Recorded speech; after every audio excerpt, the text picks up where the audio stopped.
it gets to an emotional, personal preference. Like, I try to talk about this shit. Also, they didn't hear is me talking about her mother instead of us having a conversation.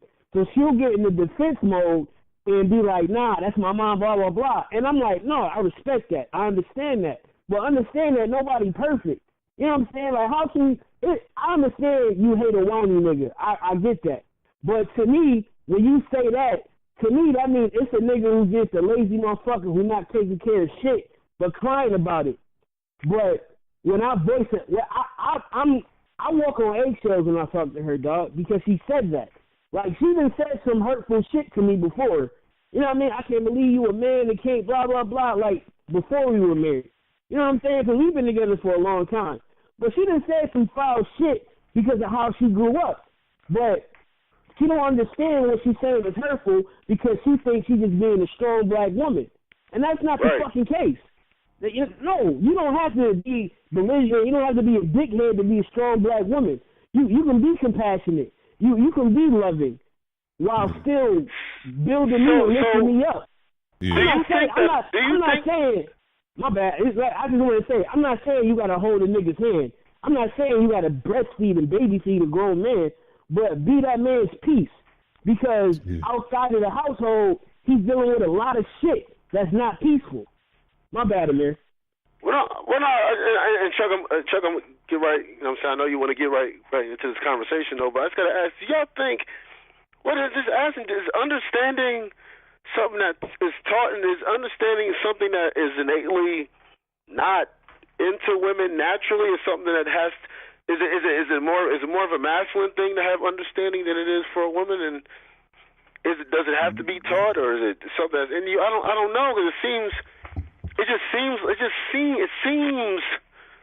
like understanding is something that seems to be one-sided in this culture that we live in. It's like being able to be emotional to me. It's like, okay, all right, you're a woman, you're emotional, you go through things or whatever, though, but so do we. And then it's like, it's almost like that's disregarded to an extent, though. But it seems like back in the day that women were more, that understood that understanding the man was important first.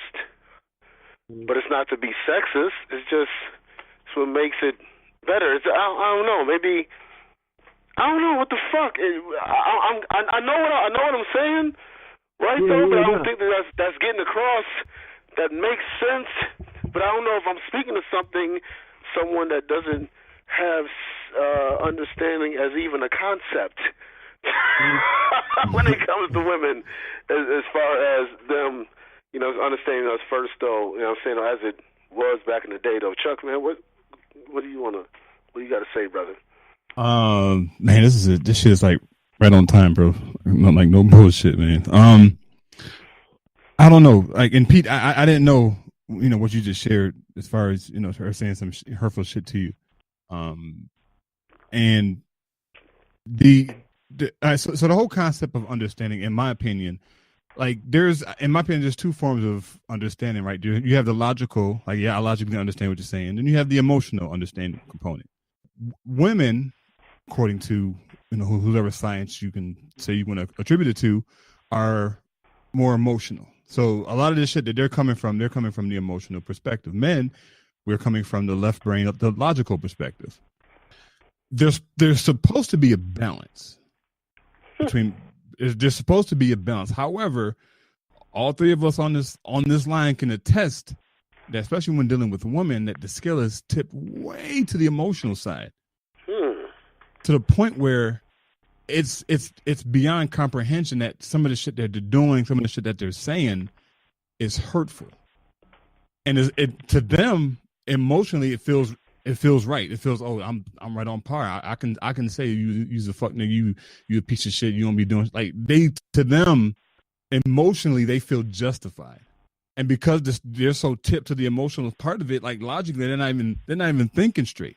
As just a conversation, like other day, I had a conversation with my girl. We was going back and forth, and as I was talking, she started to cry. And I ain't gonna lie, I got upset for a split moment. Like, I can't even have a conversation. Like, I wasn't getting riled up, none of that. I was just having a straight logical conversation, and she started crying. I'm like, oh my God. And I was like, what are you crying for? And that's what I asked her. I'm like, what are you crying for? Like, we're just having a conversation. And it's stuff like that where it becomes a challenge, because at that point you're like, damn, did I say something wrong? Like, you start having all these questions in your fucking head like you did some shit wrong. And at the time, and now looking back, I know I didn't do anything wrong, but it was just, I don't know, man. The communication piece is not taught in homes growing up. Are you saying though that bitch ass niggas have allowed women to go ahead and rule and get away with shit though, for the unpromised possibility of pussy? Well, I'll say, you have some niggas who are like bitch ass niggas, but I would say it's a lot. I mean, it's a lot, but I put myself in that category, but I'm not a bitch ass nigga. You know what I'm saying? Like, there's other. No. Being a good dude that sticks around for. I'm talking about motherfuckers. Being a dude who's in a relationship and, you know what I'm saying, my acquiesce to make that relationship work is different from bitch ass niggas who agree with bitches who say certain shit as if it's right. I got you. And they're not even fucking them. Perfect example. And this is so, you know, I'm not a big fan of. That's not a big fan. I hate reality TV. The fact that it's called reality TV is fucking ludicrous to me. It's not real. There was a post that went, and I don't even know what fucking show it was. It's like a 30-second clip where a dude was talking to a shorty. They was going back and forth, and she didn't like some shit he said. She dumped water on the nigga and then dumped syrup on him and started cussing at him, and she stormed off. You talking about Black Ink? Oh, that's what it was, Black Ink? Yeah, Black Ink. Okay, yeah. And he just sat there with his head down. Now, just imagine if that situation was reversed. Him calling her all types of names and then dumping that shit on her. That shit would have been all over social media. Mm-hmm. But because she did it to him, that's acceptable. Where in the fuck is that acceptable? Like, get past the whole masculine. It's like men, we have emotions. We feel shit too. Our feelings can get hurt, and because society has set it up to where according to society's definition, masculinity is none of those things. It's bullshit. Like, men can just take this shit from women and be okay with it. No, that's not how that shit works, man. Not at all. If women aren't taught to be responsible by this culture, then how can we expect them to go ahead and raise our children correctly on their own? That's a great fucking question. Yeah. And I can answer that great fucking question. I got an answer for you, brother. I got an answer for you, bro. Point blank, period. I mean, no disrespect to single moms and all of that. Absolutely not. Absolutely not. But I know the pitfalls of being having a person as a single mother, though, because I was raised by one. I know the pitfalls that I've gone through. Right. And still continue to go through. That's why I try to teach. I don't want you to be like me. Please. You don't want to learn on your own. But go ahead and peep my bed. No. I was just piggybacking on what you were saying. Like, you know, no disrespect to the single moms, you know, but the kids gotta have, even the daughters, they gotta have some type of positive male figure in their life, man, even if it's not their dad. Like, because we live in a society, especially in today's society, that these motherfuckers they look at Cardi B and shit and say that's relationship goals. Jay-Z and Beyonce, relationship, like celebrity. That fame is a hell of a drug. We going through so much shit on top of being black. It's just crazy now. It's damn near impossible to have a simple conversation. We haven't won against the issues that we already have. If y'all follow what I'm saying. Now add this microwave society. Add these fake ass reality TV shows. Add the social networks. Add the bullshit mainstream media. Add the bullshit music. You know what I'm saying? Like, Cardi B, everybody was coming at Offset because he cheated on Cardi B and shit. But then Cardi B is writing tracks about sitting on another nigga's face. You know what I'm saying? Like, the contradiction is real in society. Oh, if you can't handle me at my worst, you can't handle me at my best. I'm a crybaby. I'm this. I can get disrespectful. I can be a bitch. But if you can't handle me at this, then you can't. What? That don't even make sense. Right. What the fuck are you talking about? So it's cool for you to be disrespectful. It's cool for you to get in my face, put your hands on me and shit. But the first second I do the same thing to you, I'm a bitch ass nigga. Nah, fam. That's not how it works. That's not how it works. You know what I'm saying? Well, I just seen a post right here that says no guy has all three: a diploma, a clean record, and no kids. Well, try finding a bitch that has all three. But you know what? Yeah, man. Let's get to it. But here's Pete, I feel you. Go ahead, Chuck. No, but here's all right. So read that post again. You said you. A guy. I hate these. A guy does not have all three: a diploma, a clean record, and no kids. Like, what does she mean by when she posted that shit? Like, what is that? Like, what the fuck does that mean? So the qualification. So pretty much what she's saying is to get with me, no kids, you gotta have a diploma, and what was the other one? And he has to have a clean record for her. And that's it. So you meet those three criteria, you can. So she has no level of standard whatsoever, because there's bum ass niggas who have a diploma. There's bum ass niggas who without kids. Yep. Right. There's bum ass niggas that have a clean record. Yeah, exactly. So like, I don't know. And J. Cole said it best in his song, "No Role Models." Like in the end when he's going through, I regret being too young to grow up with like Sade. He started going through all the old school chicks. He said, I hand the bitch the script, she probably couldn't read along. Like, like he's saying, like, today's culture, like the perception that the role models that our young women have is bullshit. So I can see the connection of why the girls now are growing up to act the way that they're acting, because they have no fucking role models from a female perspective. That's real shit. When Beyonce's a role model, I'm sorry, that's a problem. I'm just sorry. When Cardi B is a role model, it's a problem. And Nicki Minaj, it's a problem, right? But it's not only it's not just on us though. You know what I'm saying? Because y'all right, you're absolutely right. But these are the motherfuckers they throwing in people's face. You know what I'm saying? And they say there's an old saying: if you want to hide something from a black person, put it in the book, because we don't like to research. We don't like to read shit. We don't like to hit Google. All we want to use internet for is porn and listen to music. You know what I'm saying? But even though that's not all the way true, but what I'm saying is there's plenty of people that you can follow and have respect and even look up to that's out there. You know what I'm saying? That are dope individuals. But all they pushing is Cardi B in your face, pushing all these motherfuckers in your face. And all they see is the celebrity side. They don't see the behind the scenes of what's going on. Right. They don't see that Cardi B has a whole machine behind her to push. That's an agenda, my nigga. Fucking iHeartRadio is in cahoots with all these record labels, especially Interscope, Epic, and shit. And I think Cardi B is signed to Epic or something.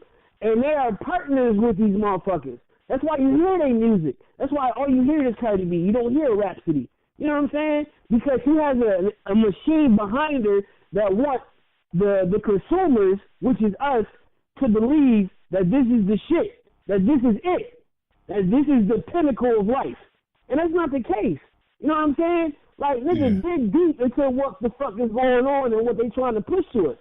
All these little fuckity fuck, little Uzi Vert, Rich the Kid, all these little fuckity fucks that act like they young as hell are in their late 20s. Little Uzi Vert is 28, my nigga. You would think he was 16. But that's what they push.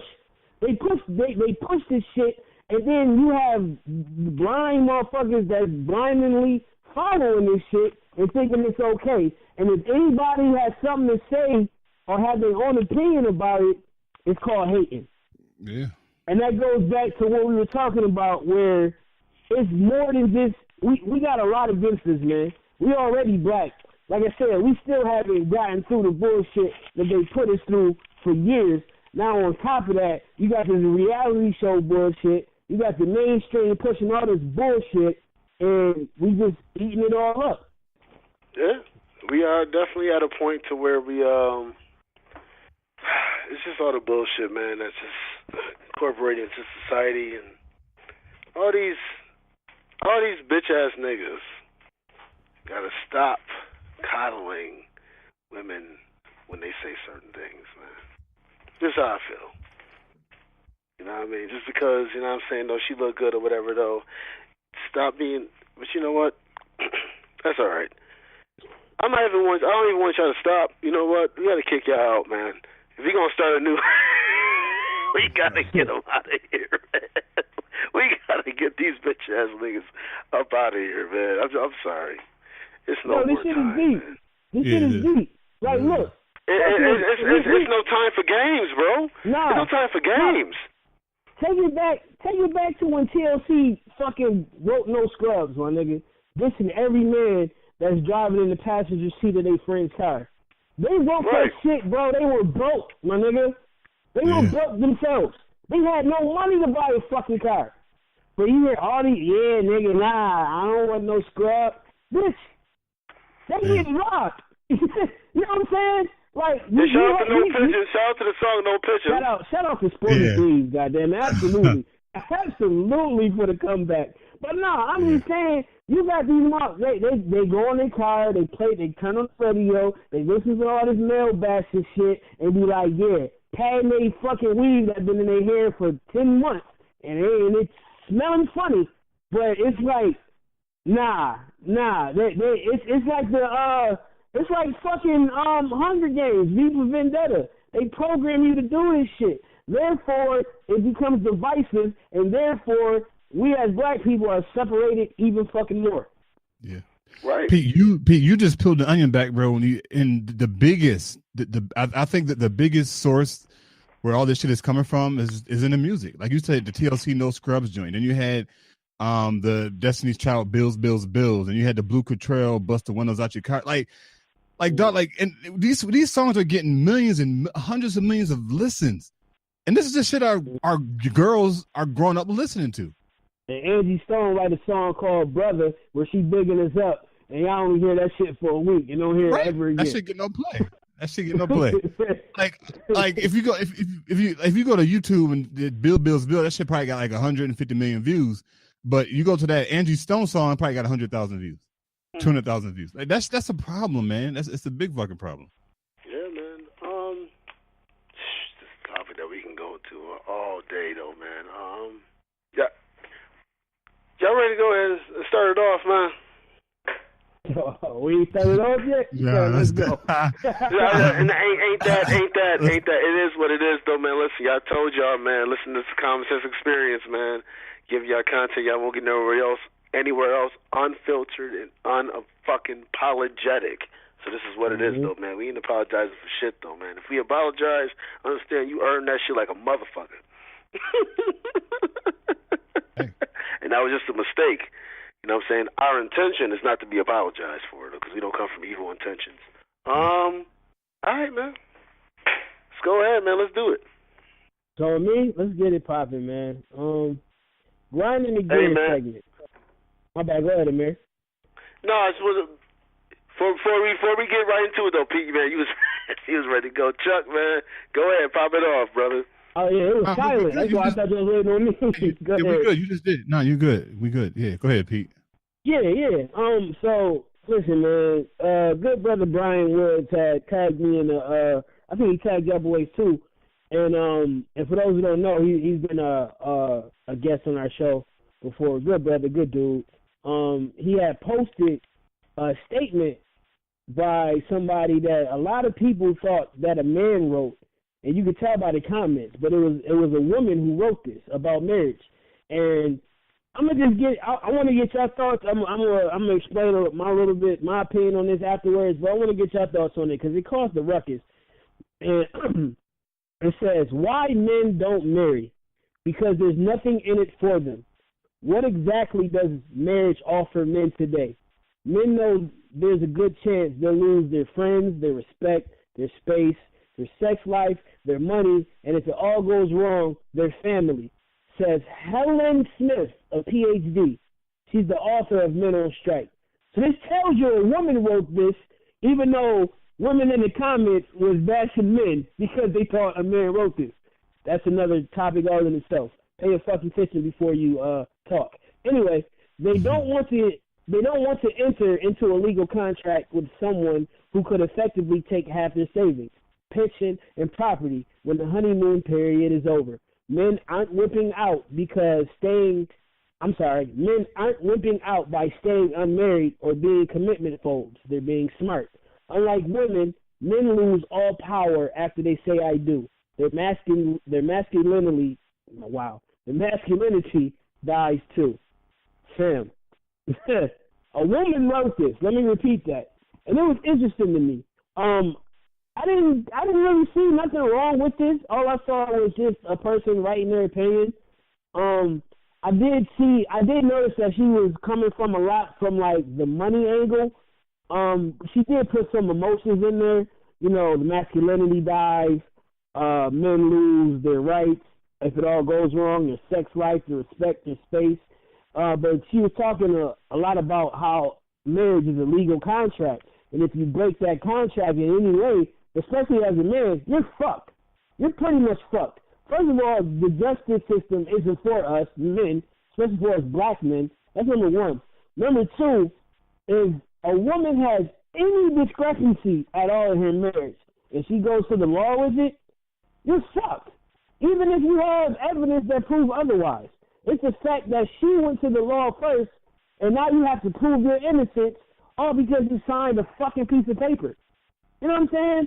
And I think this is a good conversation piece to have. Like, I see a lot of people who was like, oh, this is the dumbest shit I ever heard. Oh, me, not my marriage. Oh, I'll be damned, because when I got married, my nigga, it ain't about you and yours. I mean, it's cool to big up yours. It's cool to have an opinion. But just to disrespect it entirely because it's not what you going through, that kind of baffles me, because a lot of people go through different shit. A lot of people marry for different reasons. A lot of time it's not for love. We could dive into that too, but I ain't going to go too deep. I'm not going to put it on your back. I want to hear what your boys thought about this, man. Yeah, so actually I was I was going to get into that, Pete, as far as marriages and the different reasons why if people enter or people get married, right? Of course, love is one of them. But if you look at the history of marriage, so I'm on a website, and I'll post an article on the Facebook fan page. It's called History of Marriage, 13 Surprising Facts. And it says the number one reason was arranged alliances. So marriage is a truly ancient institution that predates recorded history. But early marriages was seen as a strategic alliance between families, with the youngsters often having no say in the matter. In some cultures, parents, I got to read this, unfortunately. Disclaimer, I don't agree with this shit, but I got to read it. It says, in some cultures, parents even married one child to the spirit of a deceased child in order to strengthen family bonds. So if you think about, what's that movie, Coming to America, right?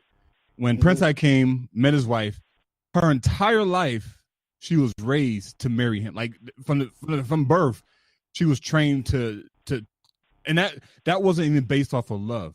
Like that was just strict allegiance or commitment to you as being the prince, future king of Zamunda. And people say that was but that shit shit like that happens. Yeah. But Prince Hakeem was like, nah, I want to get to know you. Like, I want to know who you are, which is cool. I mean, but let's put this shit in the proper context. If the number one reason people are getting married is because of love, yet over 50%, shit, probably over 60 now, marriages end in divorce. Like we had to look at that. People say, yeah, finances, communication, yeah, all that shit is a factor. But I love you. I want to marry you. Like, come on, like that's shit we have to look at. But they're not going to dig into it because marriage is, again, it's a capitalistic. There's from a government standpoint, they profit from marriages, right? Women, if they divorce, they get half of the nigga shit. So it's in the long run, I don't see marriage benefiting the male. It's strictly for the woman. Now, if you want to get married to your shorty because that's what she wants to do, that's cool. But realize what you're getting yourself into. Like, nigga, this is not for you. This is for her. Ceremonies, wedding dresses, all that shit is for her. Nigga, get me a shirt and tie. I'm good. I don't need a $500 tuxedo. But women, They want a $5,000 dress, $10,000 dress. Ring costs $5,000-$6,000. Reception, a couple grand. Honeymoon, few grand. Like, come on, like this shit we have to talk about, but people won't because it's like that, like the chick posted on that in that thing. Like I don't know. She's just one sided with her shit, man. And you know how we do, Pete and Amir. Like we always say, look, man, we gotta let's talk. We talked about it last week. Context. Let's look at the entire context. You can't just make an isolated statement and leave it like that. Let's open this up for conversation. And then some people on the post were putting. One nigga was mad. He's like, "Yeah, I've been married 40 years, and this post is bullshit and all other stuff." Okay, bro, cool, whatever. It works for you, bro. But yeah, man, that's my spiel on it, man. But shit, black women don't like to be told what they're doing wrong, especially by white people, by white women. They hate it even more than black men saying stuff. I was a white woman that said that, and they felt the type of way. It goes back to the conversation about the understanding aspect of things, and so I'm pretty sure when they saw that topic about marriage or whatever, though, they totally disregarded everything that helps them. You know, saying nobody likes to go against the system that's benefiting them, which is why white people don't help black people much. There's neither here nor there.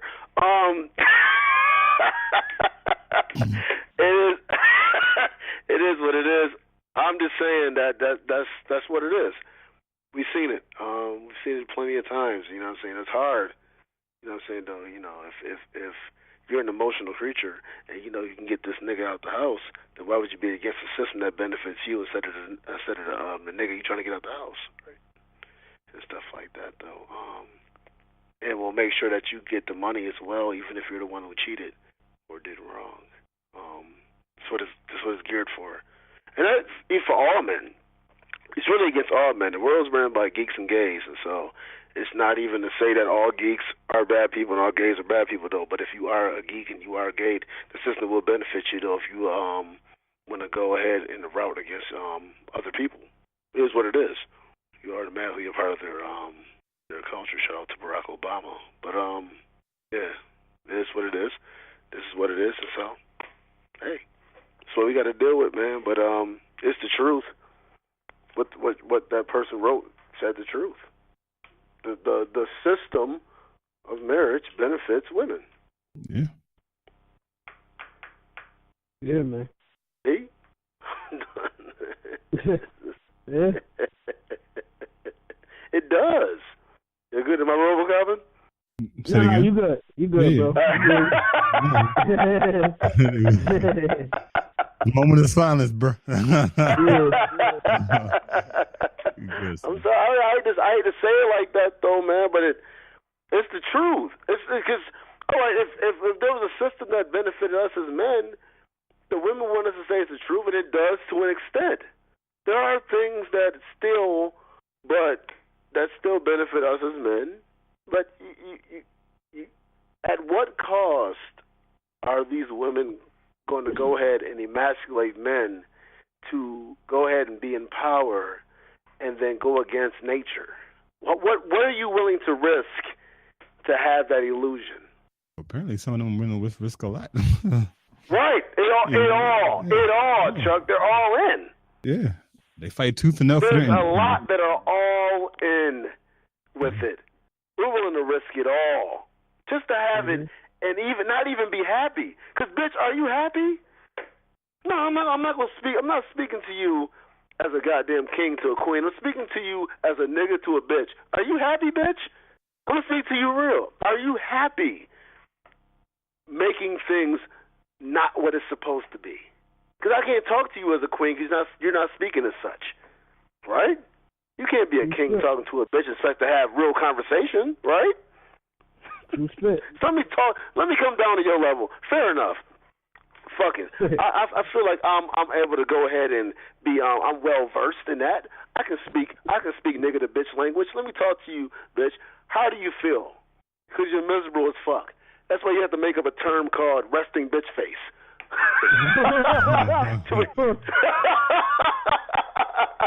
You're unhappy. Now let's get to it, because that doesn't say that we're good. No, we're not good. And not to say that we're doing good.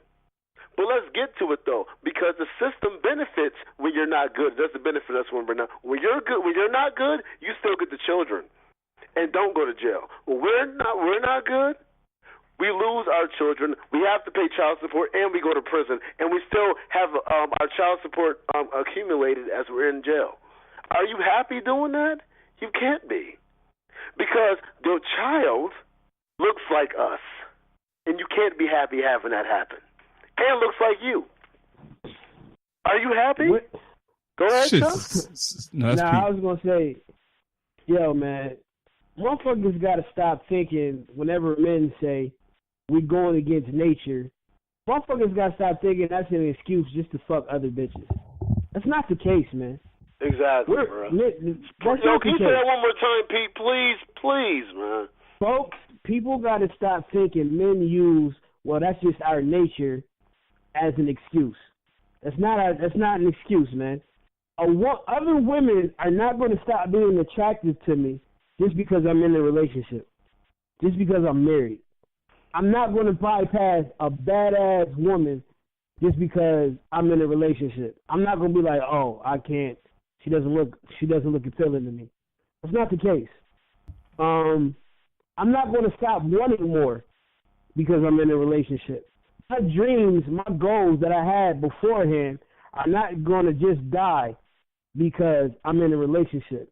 And a lot of folks that get into relationships think that shit is supposed to happen. That's not the case. Furthermore, this is what it is. This is how deep it is, especially if you're in a marriage and you get divorced. A woman can be petty as fuck and use the justice system in her pettiness. Right. If they don't like something if they don't like something that you do, if they feel disrespected about something you do, it could be anything. Oh, word, my nigga? Cool. I want a divorce and I want child support. Yeah. You can't say no to that shit, or you're going to jail, buddy. Can men do that? No, they cannot fucking do that. They can't do that. That alone tells you, nigga, y'all got y'all got one up. And no, I don't know the whole ins and outs. I don't know the whole system. I don't know everything about the law. But from the shit that I've seen, from the shit that I read, from the shit that I've heard, from the shit that I've seen people that close to me been through, the system is built for women to take advantage, and it's built for niggas to get fucked over. Bottom line. Pretty much. Don't debate me. No doubt. No doubt. Pete, here's the thing. They can't, because it's facts. I mean, we all probably know some dude who's going through the shits right now. I told you about the boy here, my boy here in Baltimore. Like, dog, he takes care of his son like shit. Nigga, he owns his own house and is court ordered to only be in his house twice a week, while his ex-wife is staying in the house the other 5 days, while they're still taking money from his paycheck. If that's not fucked up, fuck you. If you think that's okay, fuck you. Because that is beyond. His name is the only one on the house, and he's court ordered that he could only be in his house twice a week, while his ex-wife is in there the other 5 days, while he has to still pay child support. This is Baltimore? Yes. Yeah, laws is crazy in different states. Laws is crazy. Like, when he was talking to me like a few months ago, bro, I felt like crying for dude. I'm like, yo, damn, bro. Yeah. That's deep, man. Let's take it deep. Let's talk about it. Nigga, in California, there is a law, I don't know damn, I wish I had the Google on that like that. But it's like a law where women, like the sex tape shit. If you and your girl do a sex tape or whatever, and you put it out, revenge porn. That's what it's called. Like if you leak a sex tape, you and your girl, and she quote unquote didn't know about it, nigga, you can get sued for releasing a tape that you recorded on your phone. Now listen. Now people, I'm going with this. They don't have to prove that you did it. They don't have to show no type of evidence that you did it. They can put it out themselves, my nigga. They can put it out themselves. And if you do something to piss them off, oh, I gotta go to court. Look at this leaked tape about me. You know what I'm saying? Like this is the type of laws that goes down. Like that shit's on his hands. Like the Thierry Marie shit. I bet money she posted that shit herself. I bet she did. This bitch ain't been hot for years. She ain't got no music popping. And all of a sudden, we see you sucking dick on Instagram. Word. Now the nigga that's in the video got to come out of pocket. Word. So all I'm saying is, it's just, nigga, like, the laws is not for us. If a woman can just admit that, I'm good. Just admit that we get shitted on, man. Like Chuck just said about his mans. Like, the laws is not for us, fam. It's not. It's built to tear us down, and it's built to divide us as a people. Because we should be building each other up. We should be in relationships. It doesn't have to be marriage, man. It doesn't have to be marriage to be in a relationship. My opinion. Yes, I am married. Nigga, I'm in America. This is America. Don't get you slipping up. Don't get you slipping up. You know what I'm saying? I had to do what I had to do to take care of mine and make sure that my son is under the same roof as me. That's another story. But all I'm saying is, you can be happy, you can be in a relationship, you can be whatever you want to be without the fucking paperwork. It can be done. I'm sorry, I know I went on a tangent. Oh, you good, bro? Not at all, man. Not at all, man. And I'm glad you brought that topic up, though, man. It's something that we definitely need to talk about. As far as us being able to just to voice what the fuck it is that we go through. You know what I'm saying, though? We got to at least say it, because if we bottle it up, you know what I'm saying, though? Dumb shit happens when men bottle up their fucking emotions and bottle up. You know what I'm saying? Not to say you don't want to see a whiny person, though, but when you make the definition of whiny as me talking about my shit once a month, right? Yeah. Then you've made me expressing myself somehow not being able to express myself, instead of somebody who actually is whiny. Because there's a lot of whiny ass bitch ass niggas. Shout out to Drake, but I'm not. You know what I'm saying? I didn't mean to do that, though. You know, shout out to the Degrassi video that Drake did, though. Besides responding to Pusha T, but that's neither here nor there. What I'm saying is, though, is that it goes into bitch acidness, though. It goes into bitch acidness. Shout out to Pusha T.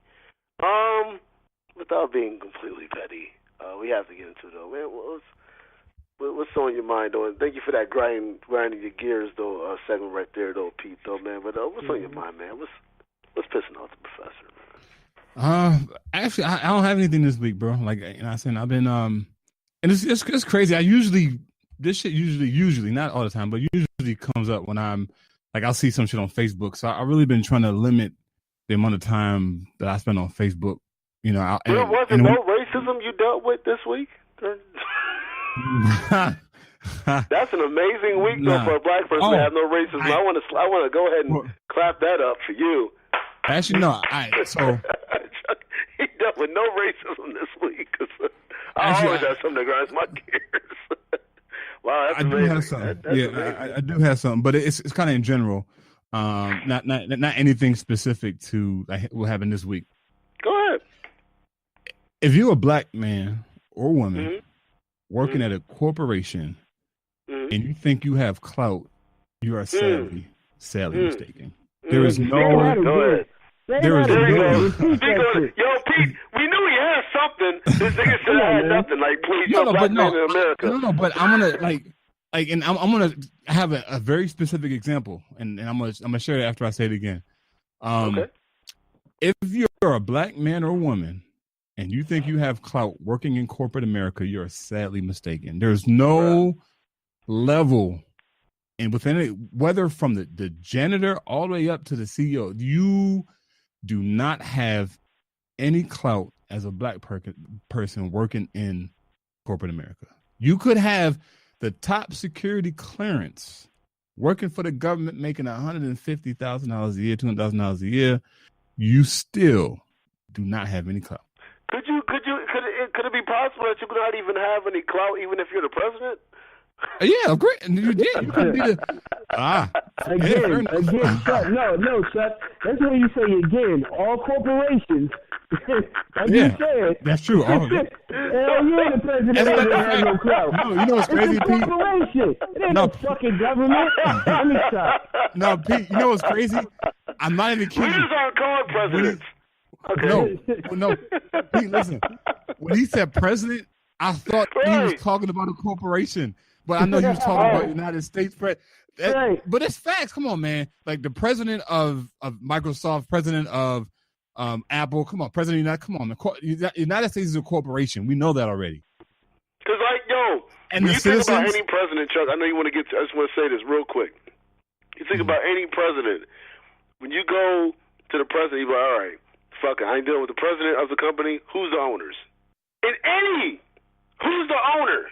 The stakeholders, the people. You don't go to the store and ask to speak to the president, do you? Yeah, no. Hey, man, let me speak to your president. No. Love it. The president of a corporation is not the highest position. It's the board. All. It's the board of directors. The niggas the 10 or 12 motherfuckers that be sitting in a little round office space. The 12 white dudes with dicks don't work no more. Pretty much.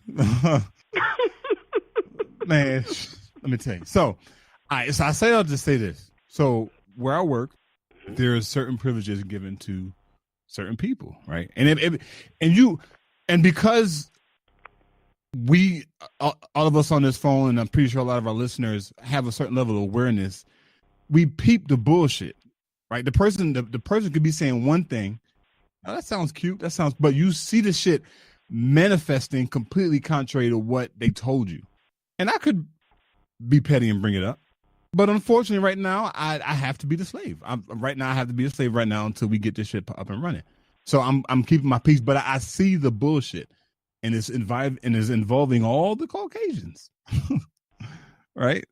Mm-hmm. So regardless of what your manager's best intentions are, you could have a dope ass fucking director, manager, white person, they cool as shit. At the end of the day, you still working for white America. Yeah. Shit is manifesting on an unconscious level. Fuck their intention. We're talking about unconsciously. Just the relationship dynamic in the workplace between white and black people on an unconscious level is completely different. But again, these are not the type of conversations we don't have because it's taboo. It's uncomfortable. So like Pete said earlier, like we say all the time, the United States is a fucking corporation. You don't hear that a lot. You don't hear it on a show. You don't hear it be written about. You don't, because they don't. Once you start saying, well, what does that mean? What does that mean? That opens up a whole new fucking Pandora's box. Opens up when that shit get out there. Like, what does that mean? Like, what are we as citizens? Are we the stocks for the United States of Corporation of America? Yes. People buy us, right? You look at your birth certificate. The birth certificate is a bond, right? Oh, come on. All right, let me digress. Let me digress. Chuck, oh my God! I just had. We were the first one sold on the stock market, right? Am I right or wrong? I don't know. Maybe I'm. Can I just ask? They just said. Well, what's the name? I don't know the name of Trump's daughter, but Trump's daughter made $7 million since he's been in office. I just want to know where that's coming from. I'm just curious. If it ain't if it's not a business, then what the fuck? Why are they telling us the numbers and how much bread his kids is getting while he's in office? And I would love to know where the fuck that money coming from, my nigga. I'm just curious. They're talking about people in government positions, kids, and y'all talking to the motherfuckers who supposedly in the government positions get paid by the taxes that the American people, that us, must give taken out of their check every time before they even touch the check. So where did that $7 million come from? You speaking truth to power, bro. And how the fuck you gonna tell me that's not corporation shit? Yeah. I'm just curious. The president of the United States of America gets a salary, just like any other president of any other corporation gets a salary. Right. Come on, man. This shit is hitting in plain sight, man. People. They don't even make millions. No, they don't. Not on paper. I think the salary is like. It might be like 300,000 or 400,000, something like that. Yeah. tax write-offs. Yeah. And then when they retire, once a president retires, they still get an income. President Obama still probably getting like $500,000 from when he was president. That's his retirement package. Jeez, man. I don't know, bro. It's fucking bananas, man. It's crazy to think that black people are still in the business of thinking that the system is going to change.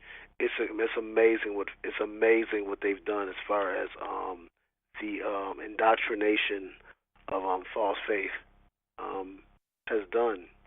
And it's not to say faith is wrong, but the faith, what you believe in and what you put your faith in, is more important than having faith. True. You can not believe and still be more successful than having faith in something that doesn't need your faith. It's not going to benefit your faith in it. You can be a godless person and believe in nothing, than to actually believe in a God that's not going to help you. And believing in the system is believing in the God that's not going to help you, instead of believing in the God that made you and that you ultimately are. I don't know why people do that. I don't understand it. I don't want to understand it. Not in the business of that. You know what? This first topic, because we don't.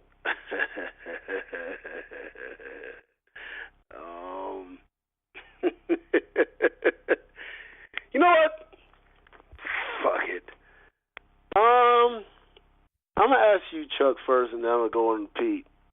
I gotta ask this, man. I gotta ask it. Why does it seem? And I appreciate both your questions. By the way, though, those were questions that was definitely needed. But why do y'all think that it seems that you can be a black woman and be for your people and women's rights at the same time, but you can't be a black man and even discuss what men have to go through at all? All right, so say that again. So, why does it seem that you can be a black woman and be for your people and women's rights at the same time, but you can't be a black man and even discuss what men have to go through at all? Why? What? All right, so we get into, obviously, and then we talked about peeling back the onion, as Pete always alludes to, though, which is a great term, by the way. But just try to get into it, your own personal view, instead of what you think is on in society. What's your own personal view of why women can be both? You know what I'm saying, though, and tote that line, but men can't, as far as being for men. Why can't we even? Is there even a thing that allows us to have such thing as men's rights to even begin with?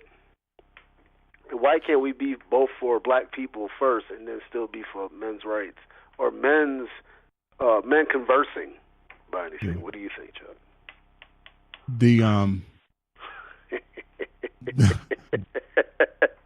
The greatest threat to this is racist system, this racist society, is a strong black man.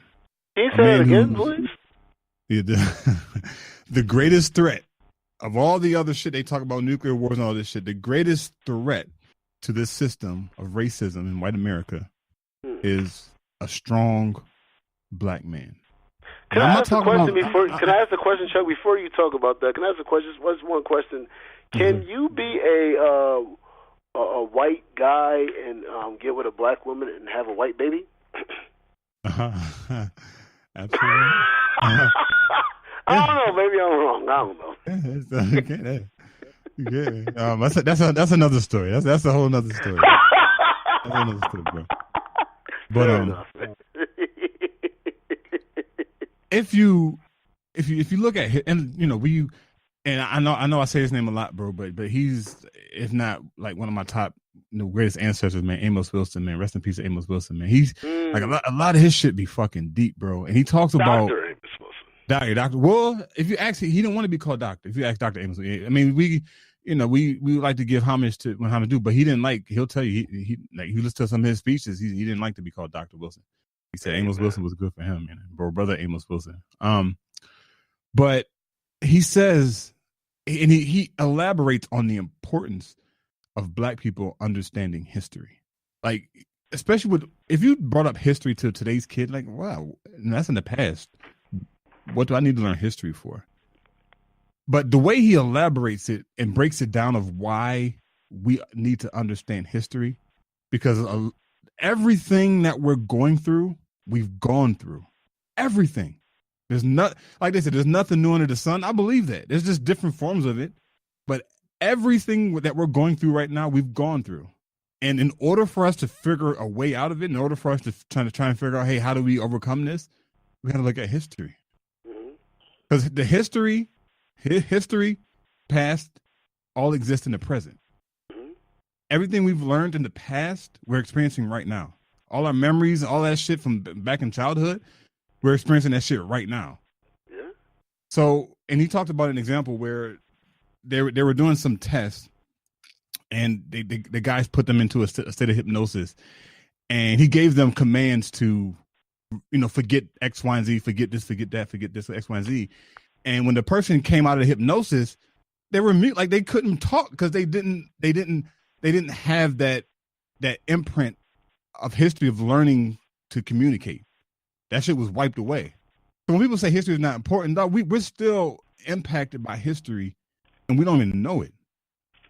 So when we talk about Black men or a Black woman and being for Black women and all this, in order for it to be balanced, and in order for Black men to be able to be in that same position as women are, as far as being about Black women empowerment and also but supporting white women as well, like the system would have to be uprooted, because they can allow that space for women, but for Black men to be in that position, be in that space, absolutely not. They wouldn't know how to handle it. Like, come on, Marcus Garvey. Now look what he created. Look what he was trying to create. Look at the Black Panther Party. Look what they created. Look what they were trying to create. Black Wall Street. Look what was created. Look at some of these movements that was created, and you can see why they fear Black. Because once a Black man, I know I'm going on. I'm gonna finish up in a little bit. But once a Black man is on his shit, he's gonna be empowering his Black woman.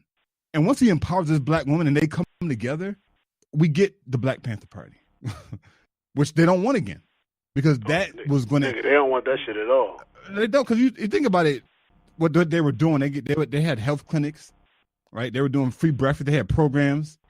They were disrupting the system. But if you separate the two, if you separate the Black man and the Black woman, it's next to impossible. We need to. If you look at history, or especially African history, not specifically African history, and the whole concept of independence, our ancestors were interdependent. Like they understood the concept of relying on each other, not so focused on this whole independent shit. You can be independent, but in order to get to the next level, you have to be interdependent.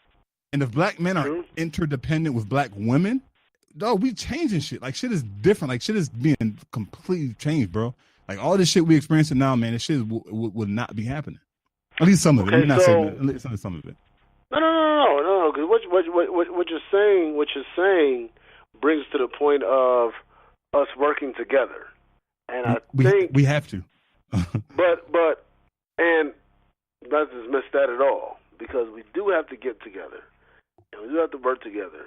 But I don't know. I guess we talked about it a little bit with the understanding aspect, but I just want to get a little deeper into it as far as what do y'all think it is? What y'all know it is to be in your minds? Because y'all always have a perspective that is not just what you think, it's what you know, but what you know from that perspective. So, Pete, I'm gonna talk to you. I'm gonna go back to you, Chuck, after that, and then I'm gonna go ahead and talk though. So, all right. So, why does it seem, Pete, that a Black woman could be for people and women's rights at the same time, but men can't? You know what I'm saying? Though, why can't we? You know what I'm saying? Though, be like, all right, look, I think about this as a Black man because I'm for my people, but I'm also still a dude too. So why can't I express that as a dude too, though? But you can. You can be like, yo, black women go through this though, but then also be for women's rights at the same time though. And even though women's rights is not for black women, though. Go ahead, Pete. God damn, man. I know, right? Motherfuckers ask 5 questions in a question, man. That's real shit, though. Go ahead, hey, man. I mean, let's call it what it is, bruh. And it might sound terrible to some people, but this is how I see it because I don't see it no other way. Being a straight man, especially being a straight black man, is becoming extinct. Man. It ain't cool to be that nigga. It ain't cool to think that way. And the shit that kills me, you got respected. Before all this bullshit, you were respected because you felt how you felt. You know what I'm saying? Like, I had no qualms with shit, but just don't bring it to my face. Just don't bring it to me. You know what I'm saying? And it's just like, if you nowadays, if you have that same attitude, if you have that same mindset, now you're a hypocrite. You a dickhead. You an asshole. You know, you're not for the movement. And I don't know. It's just all corny and bullshit to me, man. It's all what society wants you to think. Whatever cliche answer, whatever conspiracy theorist response you could think of, that's what I'm gonna give you. You know what I'm saying? And you can't think like a straight man. A straight black man can't think like a straight black man. You know what I'm saying? It's like I can have sympathy. I can feel a way. I can understand you know what I mean, that y'all going through some shit and it's not cool. I can say that, you know, getting beat up because you gay, that's fucked up. You know what I'm saying? Or getting beat up because you're a transsexual, that's fucked up. But I can also say, if you're a transsexual and you ain't letting these niggas know what you are or what you were, whatever the case may be, before you present who you are now, that's fucked up. That's fucked up too. You know what I'm saying? Like that's, you know what I'm saying? So, but I can't say that because that's not politically correct. That's not the proper thing to say. That's being insensitive, and that's bullshit. and it is what it is. But yeah, the reason why you can't be, to answer your question, you know, for the content purposes, is because society says is not right. You can't have an opinion. You can't have an opinion because it's called hating, and being a straight and having straight man thoughts, that's being perverted. That's being disrespectful. That's being whatever they don't like. And who is they? We still don't fucking know. We still trying to find out. Probably the white people. Man. I don't know. Hey, Barack, who's they? Jay-Z, who's they? We need to know, man. Tell us who's they is, man. Chuck, man, what else? What you got to say on this topic, brother?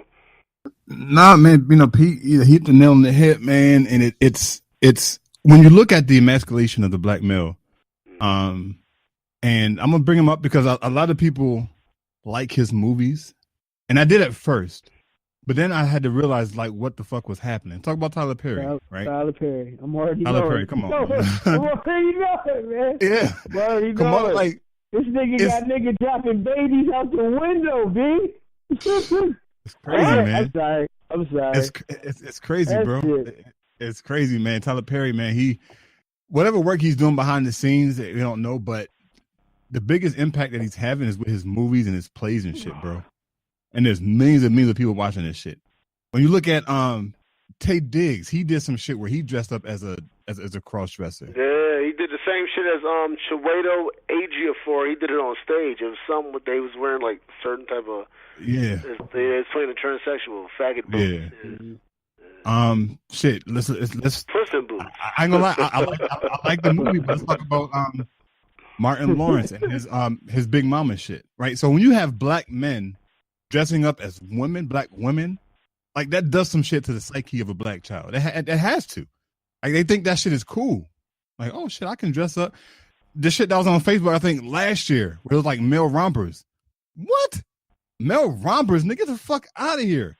Oh, that's what Gucci Man was wearing. That newly reformed faggot. Man, I don't know what the fuck that shit was, bro.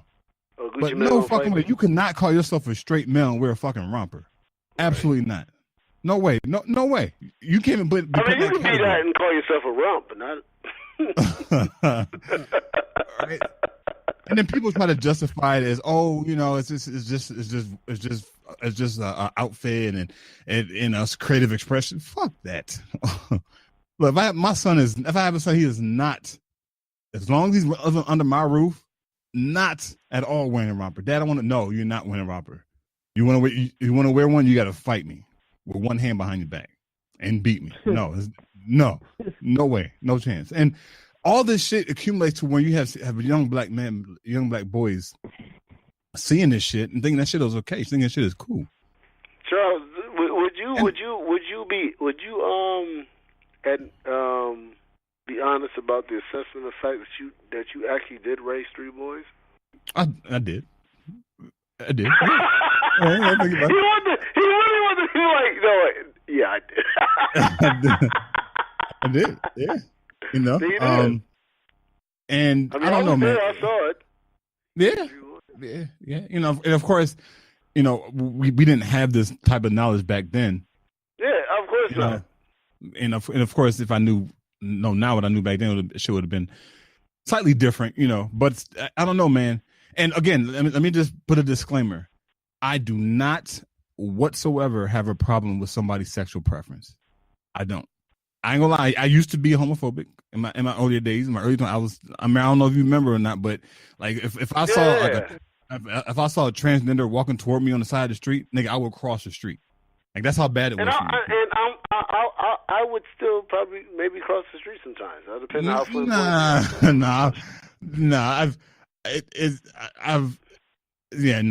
I wouldn't do that. But I'm gonna move over heavy. Say it again. You're doing too much. I ain't got time for the bullshit. Because if you do something, it's not about that. The fact that you that is that the fact that you're disrespecting. What I'm not, which is not that. So once I see that you're doing that and you're doing too much, because yesterday you were George and now you're Georgette, and now because you're Georgette you have to react. You have to act a certain way because you're Georgette now. Yeah, but you were not that when you were George. I ain't got time for the bullshit. Yeah, I agree. Yeah, I agree. Get the fuck out of my way. Yeah, stay in your space. I respect your preference. You need to respect mine, and that's it. The fact that I don't like what the fuck you do, though. I think it's disgusting.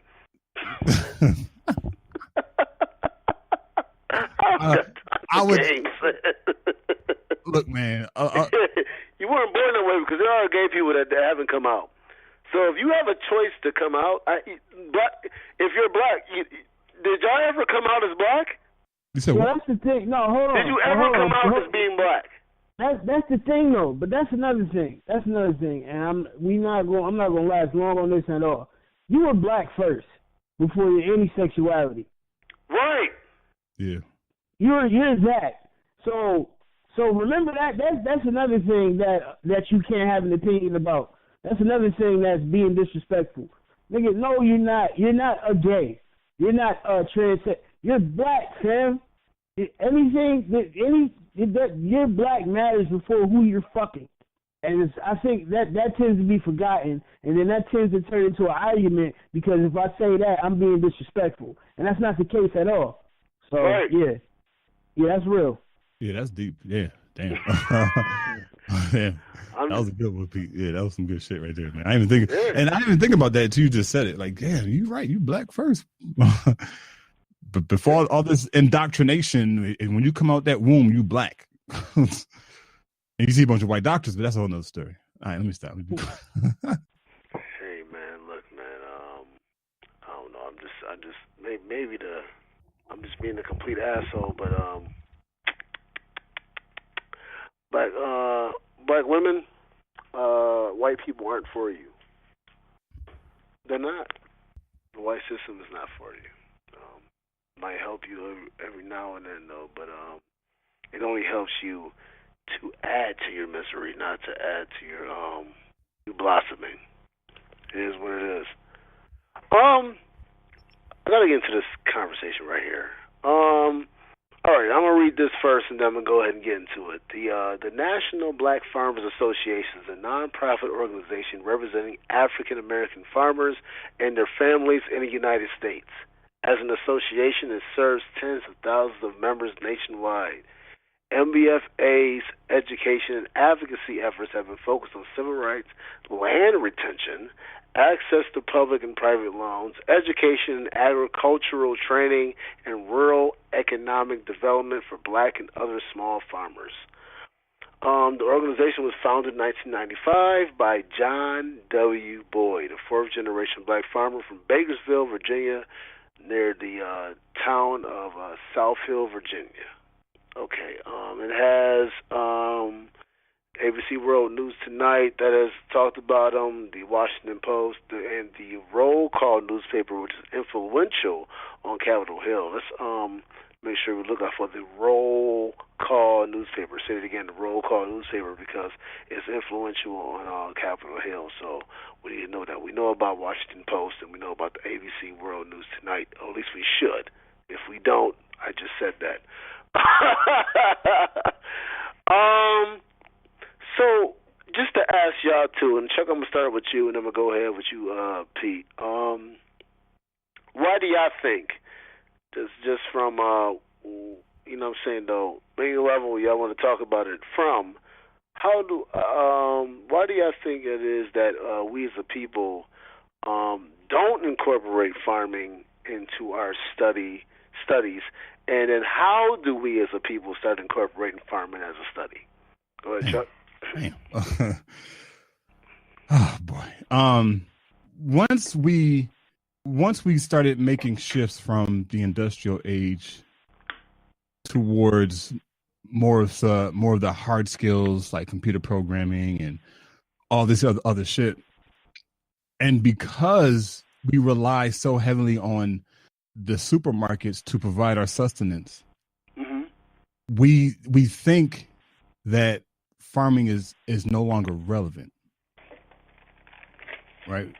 We've come to a place where if all the supermarkets decided to stop serving black people, we'd be fucked because we don't know how to farm or grow our own food. Right? It's like a lost art, but it's so important that we learn how to grow and raise our own food. But again, it's not sexy, right? If you ask a kid, what do you want to be when you grow up? And he's not going to tell you a farmer. I want to be IT, right? I want to be an engineer. Which those are cool. I'm not knocking those professions, but farming is like, that's fundamental. Like that shit is like, that's some shit we should have learned as kids. How to grow certain foods, right? What's the season for fruits? How to grow herbs, the kind you cook with. the kind you cook with. And the other ones too. Herbs too, nigga. Don't be discriminated. That's true. That's true. That's definitely true. But even if you go to a lot of the quote unquote ghettos in some of these cities, they call them farm deserts, right? They don't have access to fresh fruit and vegetables. Here in Baltimore, like, it's a particular part in the city, like the grocery store they did have is no longer open. So now people got to get on the bus just to go across town to a Walmart or to a Price Right just to get food.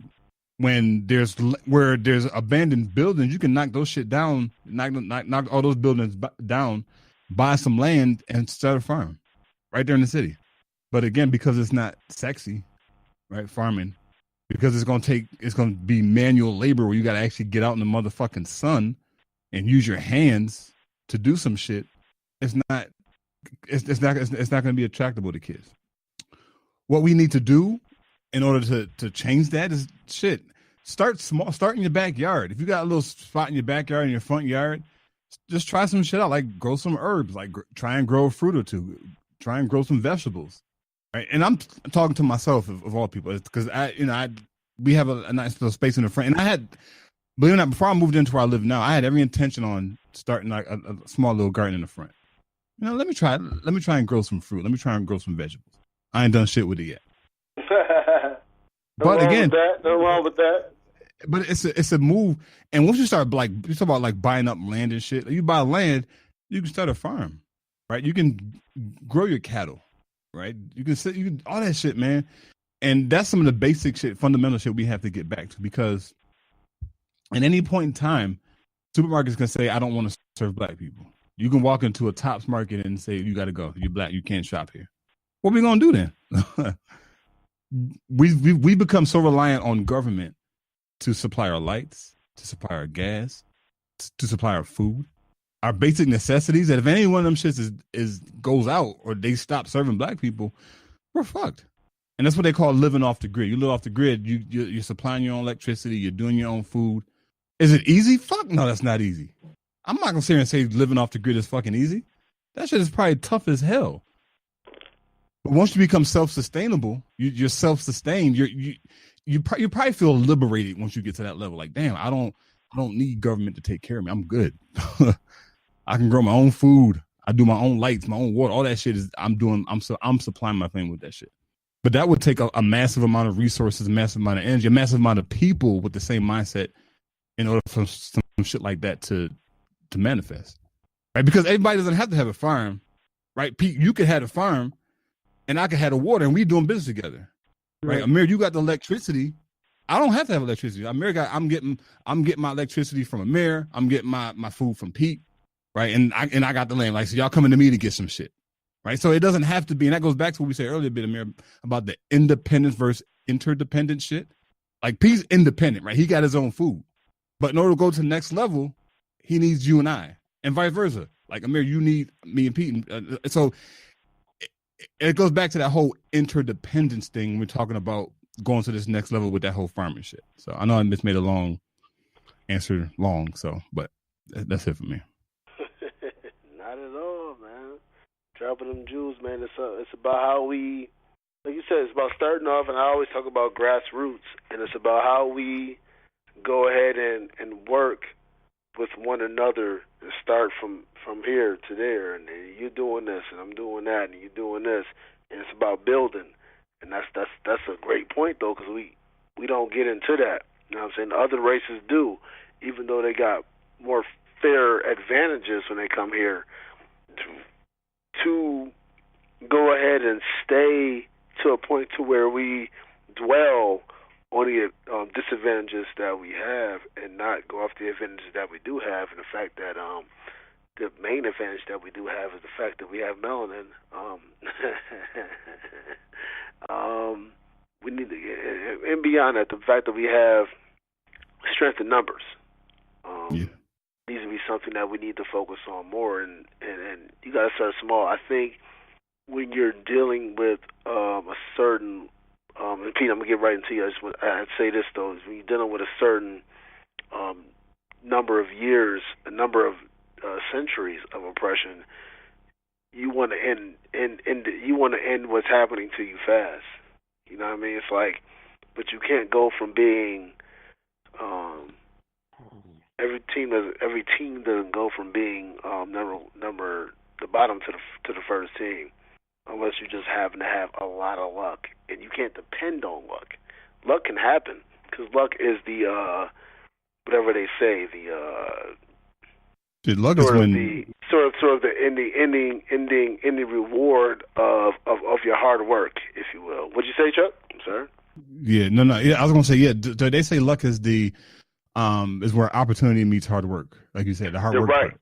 So right. You got to put in the hard work, and I think a lot of black people weren't taught that we should keep hard working, even though our hard work is the one that is the reason why this country is where it is now, as far as building. So I'm glad you broke that down. Appreciate that. But that's some deep shit, Pete. My bad. I know you want to hop in there, people. But that's this thing about we built this shit, bro. Like, people like this, they had to come to us to build all this shit, man. When I was reading the autobiography of Booker T. Washington, like he was talking about how the slaves created. They made beds, they made fucking mattresses for the slave masters. And that's just, and the buildings that they built, the schools from scratch, like all this shit. Like, this is us. Like, we have the skills, man. They just robbed it. They just fucking mentally fucking robbed us of that fucking knowledge that, look, this shit is us. Like, you people wouldn't exist without us. Yeah, and what's your last name, Chuck? Who? your last name? My last name? Huh? Yeah. What's your last name? Rivers? Pete, what's your last name? Nah, man, we ain't doing this. I know you keep following us. You're gonna keep following your slave master's last name. Yeah, first name is Charles. As an example of success.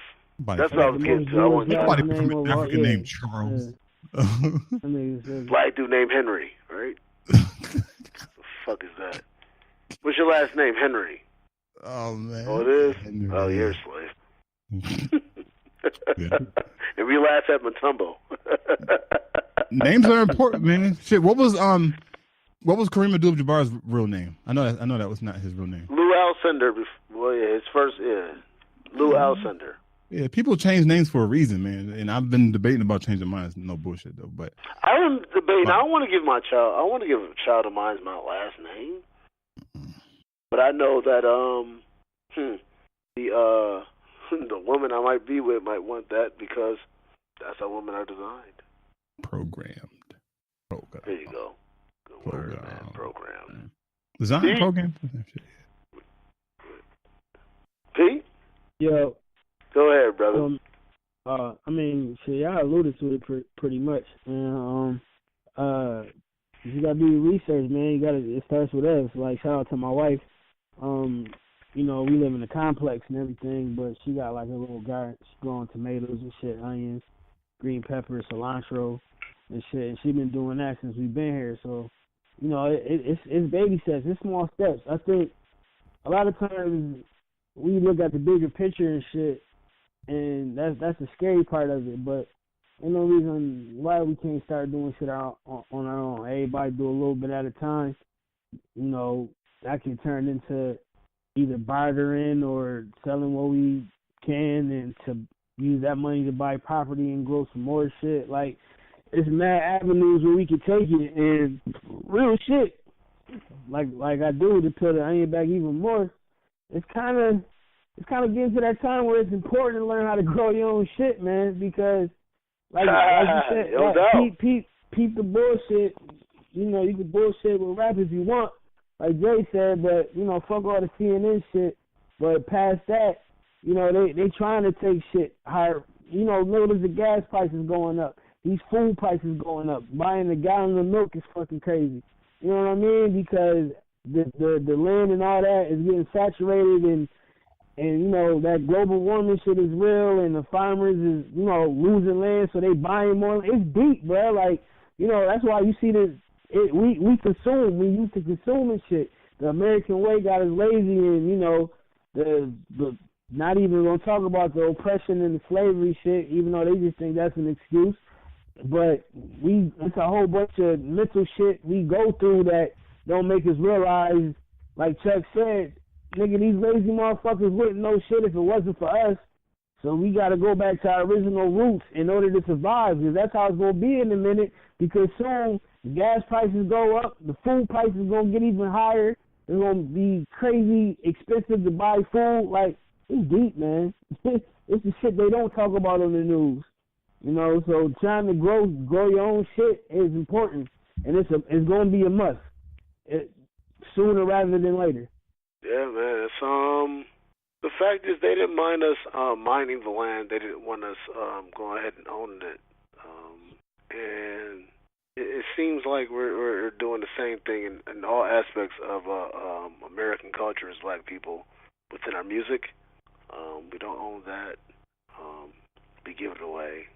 I'm pretty sure there's somewhere in here that we could have had land and somebody say, you know what, I'd rather be down with the white people than go ahead and fight the fact that they're supposed to get 40 acres and a mule. I'm pretty sure that there's things that exist in that, though, because black people have been taught that white is right. And, you know what I mean? It even says here, black farmers nationwide joining the class action discrimination suit against the U.S. Department of Agriculture, the USDA. The first prominent cases were filed in federal court in 1997. The attorney called it the most organized, largest civil rights case in the history of the country. And, you know, they realized that they were given a settlement agreement and consent decree in the case on April 14th, 1999.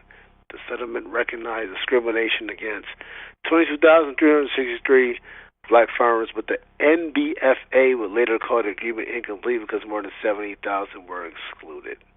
Nevertheless, the settlement was deemed to be the largest ever civil rights class action settlement in American history. Lawyers estimate the value of the settlement more than $2 billion. Some farmers will have their debts forgiven. Right. And Judge Freeman appointed a monitor to oversee the settlement. And there hasn't been much happened after that. And I'm pretty sure there's people that got their money and say, you know what, I'm no longer a part of the case. I got my dough, I'm out. And that's what us. We're not for the whole. That's one point. Black people aren't for the whole, for ourselves. Because that's something that should have been foots on necks. Nothing else happened. Nothing else happened. You know what I mean? And that's a sad reality, though. But the fact is, though, we view white success as what we should deem as success. What they told us what success should be. As far as with the farming, is definitely something that we should teach. Fuck it. Having our schools implement, we need to implement it ourselves into our own schools, though, man. Fuck it. Let's organize our own field trips. Am I right, y'all? What the fuck we depend on the school system to send us somewhere that's going to be important? There's a motherfucker on goddamn YouTube that said that they took him to a cotton picking field. Like so he's picking cotton or some shit. Yeah. They took his school there. He's probably in his late 20s now. That's where he took his school. So that's where they're taking our children. We need to get better than that, though, man. Really quick, you just reminded me of something, bro. My senior class. You know how most senior classes have they have like a senior trip or some shit. Mm-hmm. No, they took us. They took us to the. I like the way you said us. They took us. They took us to the Erie County Holding Center to do a tour of the fucking. Who the fuck? It's okay to take a bunch of high schoolers. Talk about the school to prison pipeline for your ass, bro. Man. That shit was crazy, man. Like, and I'm just thinking back, they really took some high schoolers on a senior trip of all places to a fucking prison. Like, yo, this is where you're gonna end up. It's your new home. Fuck out of here, man. People think that shit is normal. Come on, man. And look, again, I'm all for educating our kids on the dynamics, like the bigger, but that shit wasn't explained to us, like the purpose of that trip. They didn't sit down and say, hey, this is what this is. This is the other side of the line, blah, blah, whatever. It's just, all right, we're going to the Erie County Holding Center. Come on, man. Shit is crazy, bro. It's funny when you said something. I forgot you said something, man, that sparked that memory. I'm like, yeah, that's crazy. And that's what they do, man. They want you to make sure that even though we're giving you this education, we want to make sure that at least. Now, listen, it was a guy, and love him to this day, though, man. But Mr. Hargrove, man, said this to our class that it's going to be 85% of you that ain't going to be shit. Who wants to be the other 15? And he said it in hopes that somebody that we would get the message. You know what I mean? To do better, but you know, it's also indoctrination that you know that this is how I'm taught that I have to talk to them instead of how I should talk to them. You know what I mean? And that's how they're taught. You know what I mean? You show them the area, show them this, show them that. No, how about you show them something different? You know what I'm saying, though? You know, to the black parents out there, you don't have to always hammer home. It's good that they know what you've been through. It's not, but you don't have to always put them through it. That's very important. That we don't pass on that type of shit, though. And then for the schools, we can't depend on them to do anything for us. Every once in a while, you might have a teacher that you remember that tried to that did their best to teach you different. That's very seldom. And also we have to make sure that we are teaching outside of the school system and doing our own field trips. How much does it take for a community to rent a bus and take kids somewhere? For real. Unless, you're a woman that's taking care of a no-good nigga, or if you dude is taking care of a no-good bitch, then you might not have the money at that point in time. You might not have the money. You might lose the money at that point in time. You might lose the money at that point. You out here chopping. You out here chopping for these freaks. You out here chopping for these freaks. Listen, man.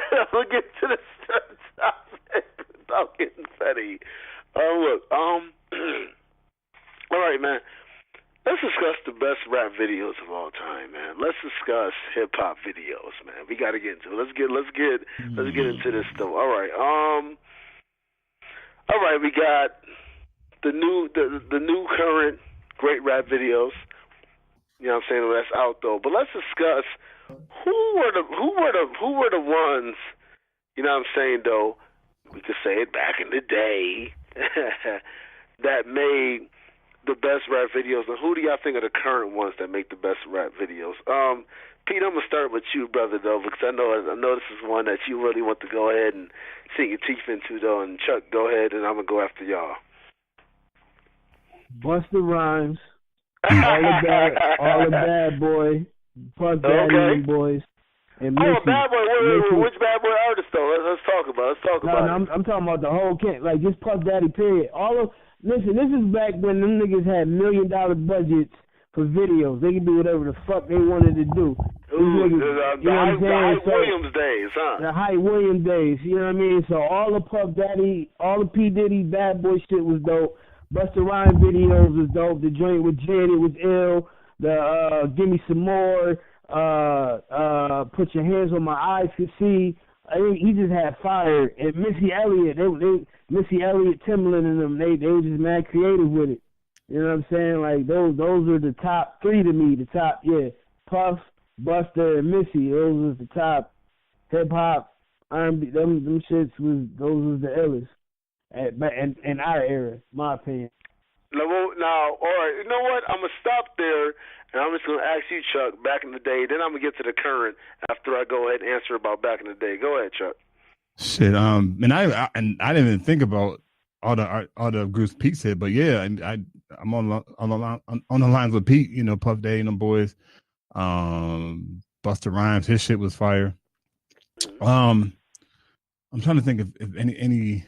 And what was y'all take on? What was y'all take on the Wu-Tang Triumph video? Like I like that shit, but would you put that? Absolutely. That shit was dope. That was a good visual. That was Hype Williams. You know what I'm saying? That was dope. But niggas, like a lot of niggas don't give Puff credit though, because he directed the Outkast video. Remember Southern Playalistic?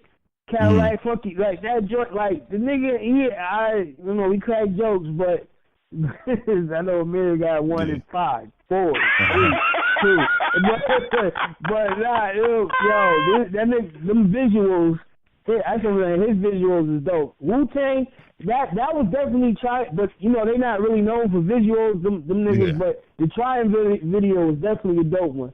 That was Hype Williams era. Yeah, actually, I forgot about it. Now, Hype Williams did do some, like, his shit was on point, man. Yeah, his shit was on point. It wasn't right if it wasn't Hype, man. Little Ed. It wasn't right if it wasn't Hype. I got Ludacris, man. Ooh, that's a good one. Okay. That's a good one. Okay. All right, that's Luda 2000s, early 99, 2000s and shit. That's honestly, from a total, I'm 12, 13, 14, figuring out my body aspect. I gotta go with Luke's videos. You add categories, nigga. Now you add categories. The videos was awesome. Them videos was awesome. He said Luke. I'm totally being non-artistic right now. Fuck it, them asses was Luke shit.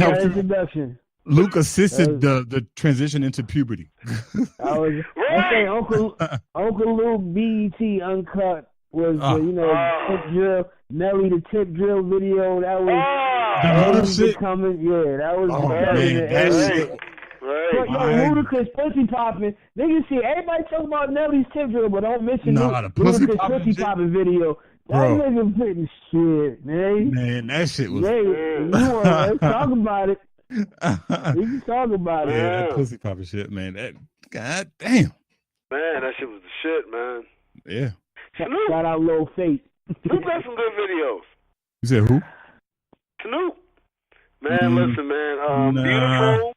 And what's the joint? Can I get my those remember the Chicks No videos? Oh my god. Who you talking about? Yeah, Snoop. Snoop. Oh, Snoop. Yeah, Snoop has some joints. Right. There's one guy. This guy I hate. Sean Paul. This guy I hate, but he did. Well, I don't know if the videos he was in was dope. Jermaine Dupri. And I hate the fact that I'm saying his name because Amir knows I hated that man with a fucking passion for some reason. You like Jermaine Dupri, dude? Man, there's something about Kanye? No. Okay. And the Ferrari, the Jaguar, switching 4 lanes with the top down, screaming out money in the thing, nigga. Y'all forget Kanye? Kanye videos is dope. Kanye was artistic with it. Yeah, we can't deny Kanye's videos now. Nigga, I'm still talking about the chicks, though. I take it back to, nigga, about 9, 10, 11, LL Cool J doing it, nigga, was my shit. Oh, yeah. Shorty crawling on the joint. You know what I mean? She's like, I'm going to tell you. You talking about the Do It video? Yeah, doing the joint. Nigga. Do this. I represent Queens. She was raised out of Brook, baby. Come on. Yo, that was the shit right there, man. God. In the hip hop. Somebody said Eminem was up there. Y'all think so? Eminem's video? Video wise, nah. Hell nah. Right, nah. I don't. I love Eminem, but he wasn't consistent. Like, when you talk about Biggie, Big Papa, One More Chance, Hypnotized, that's under Puff still, but, you know what I mean? Like, that's. Niggas had movies, you know what I'm saying? What do you think about X? X has X in his video? X was gritty, gutted. I like X's joint. X had the anthem. Stop! Shut him down, open up shop. Oh! Yeah, X has some joint. X, the whole Rockefeller, they had some joints, Big Pimpin', High Knock Life. Yeah. That's hype. What about Jennifer 106 in Park? This guy. Nah, nigga, Poster Boy, nigga. Poster Boy had joints.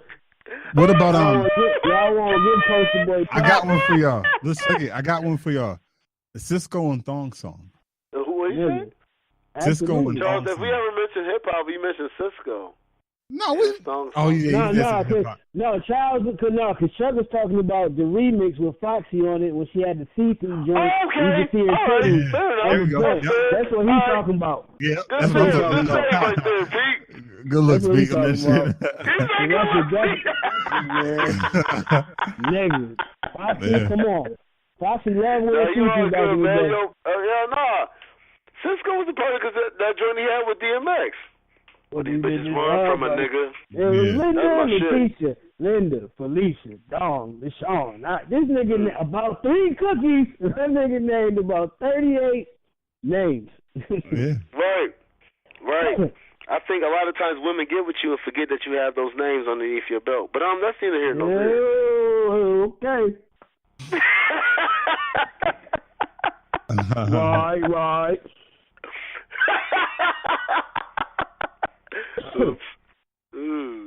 Hey, the other. All right, you know what? I gotta ask right now. Who do y'all think that's new, that's carrying that torch in y'all mind? Kendrick Lamar. Actually, I like the Anderson .Paak video. Anderson .Paak cool, but if we talking real, who been consistent? I say Kendrick Lamar. And I say J. Cole too. You don't have to give respect to Kendrick like that. I got it. I don't think you have to give respect to Kendrick like that. I gotta call you out, man. What's good, bro? What you mean? No, you serious. You know how I feel about Kendrick is dope. Yeah, I don't put him as high as everybody else do, but his visuals is ill. Like he's mad creative with his visuals.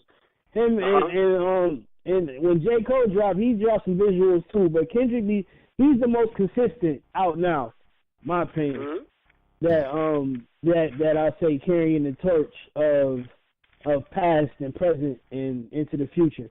You know, Big Sean had a little moment. You know, he had some joints, but Kendrick is the most consistent. Like he always dropping visuals from Good Kid, Mad City to the Butterfly, the Pimp Butterfly to Damn to the Black Panther soundtrack.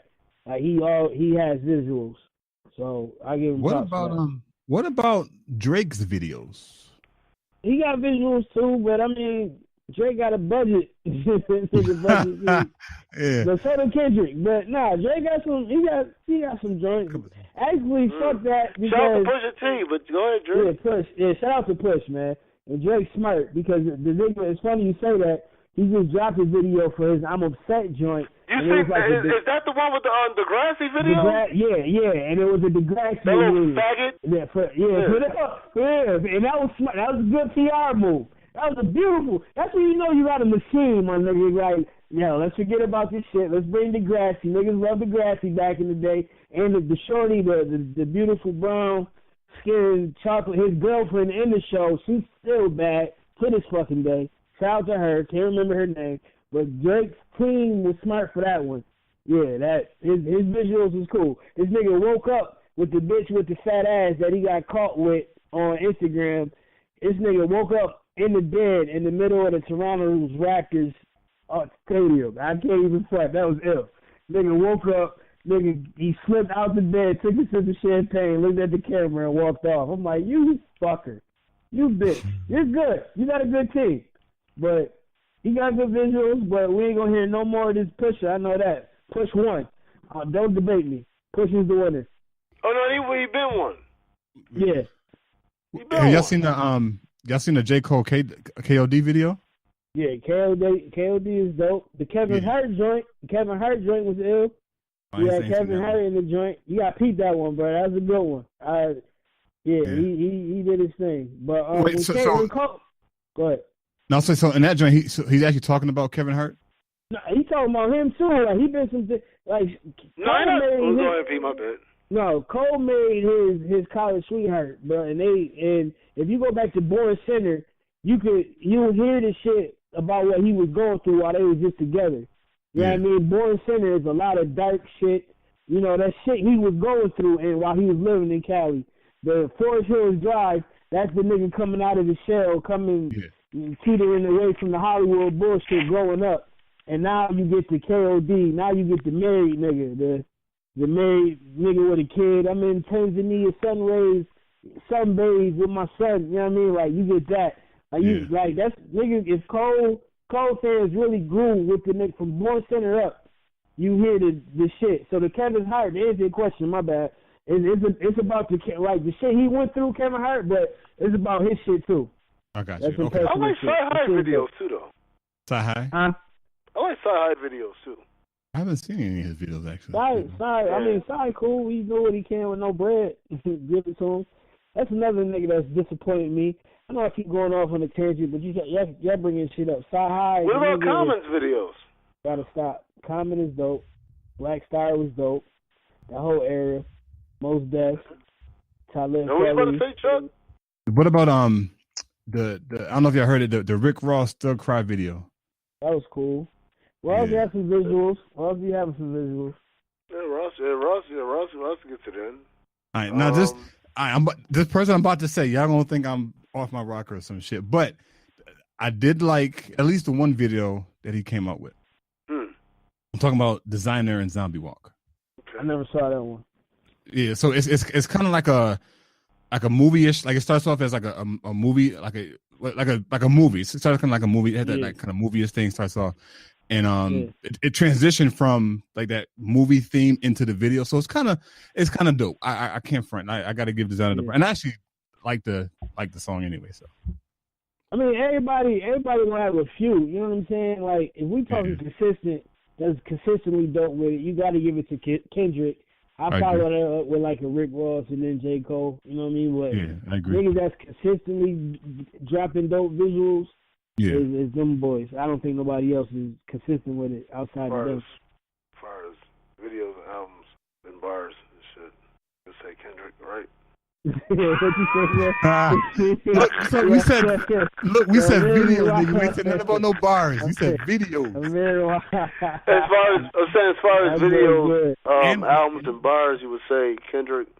But that's neither here nor there. It's neither here nor there, though. It's not to be petty, but it is.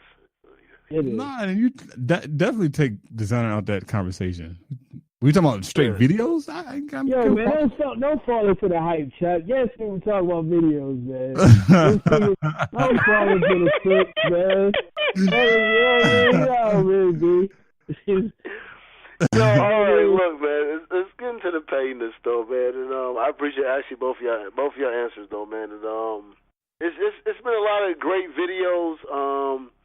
I just want to see videos get brought back, man, to an extent, man.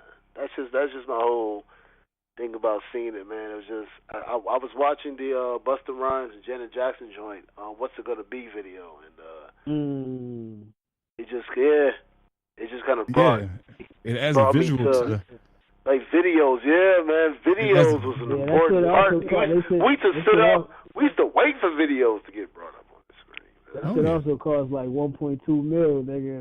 They ain't throwing budgets out like that no more. Hey, but but you know what though? You can make a great video without having to do that.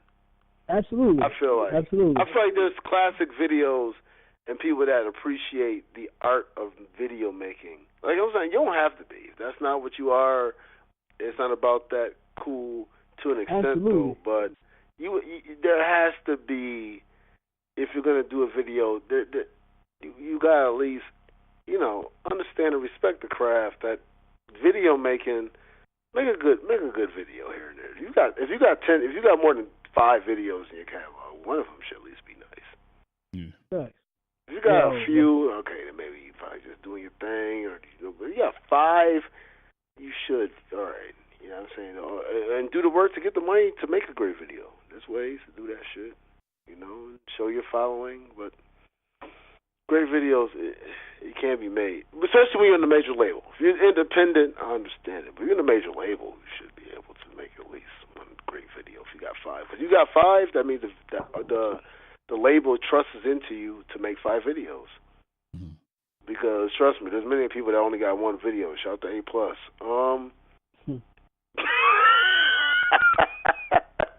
I love the A+ though, man. A+ is nice.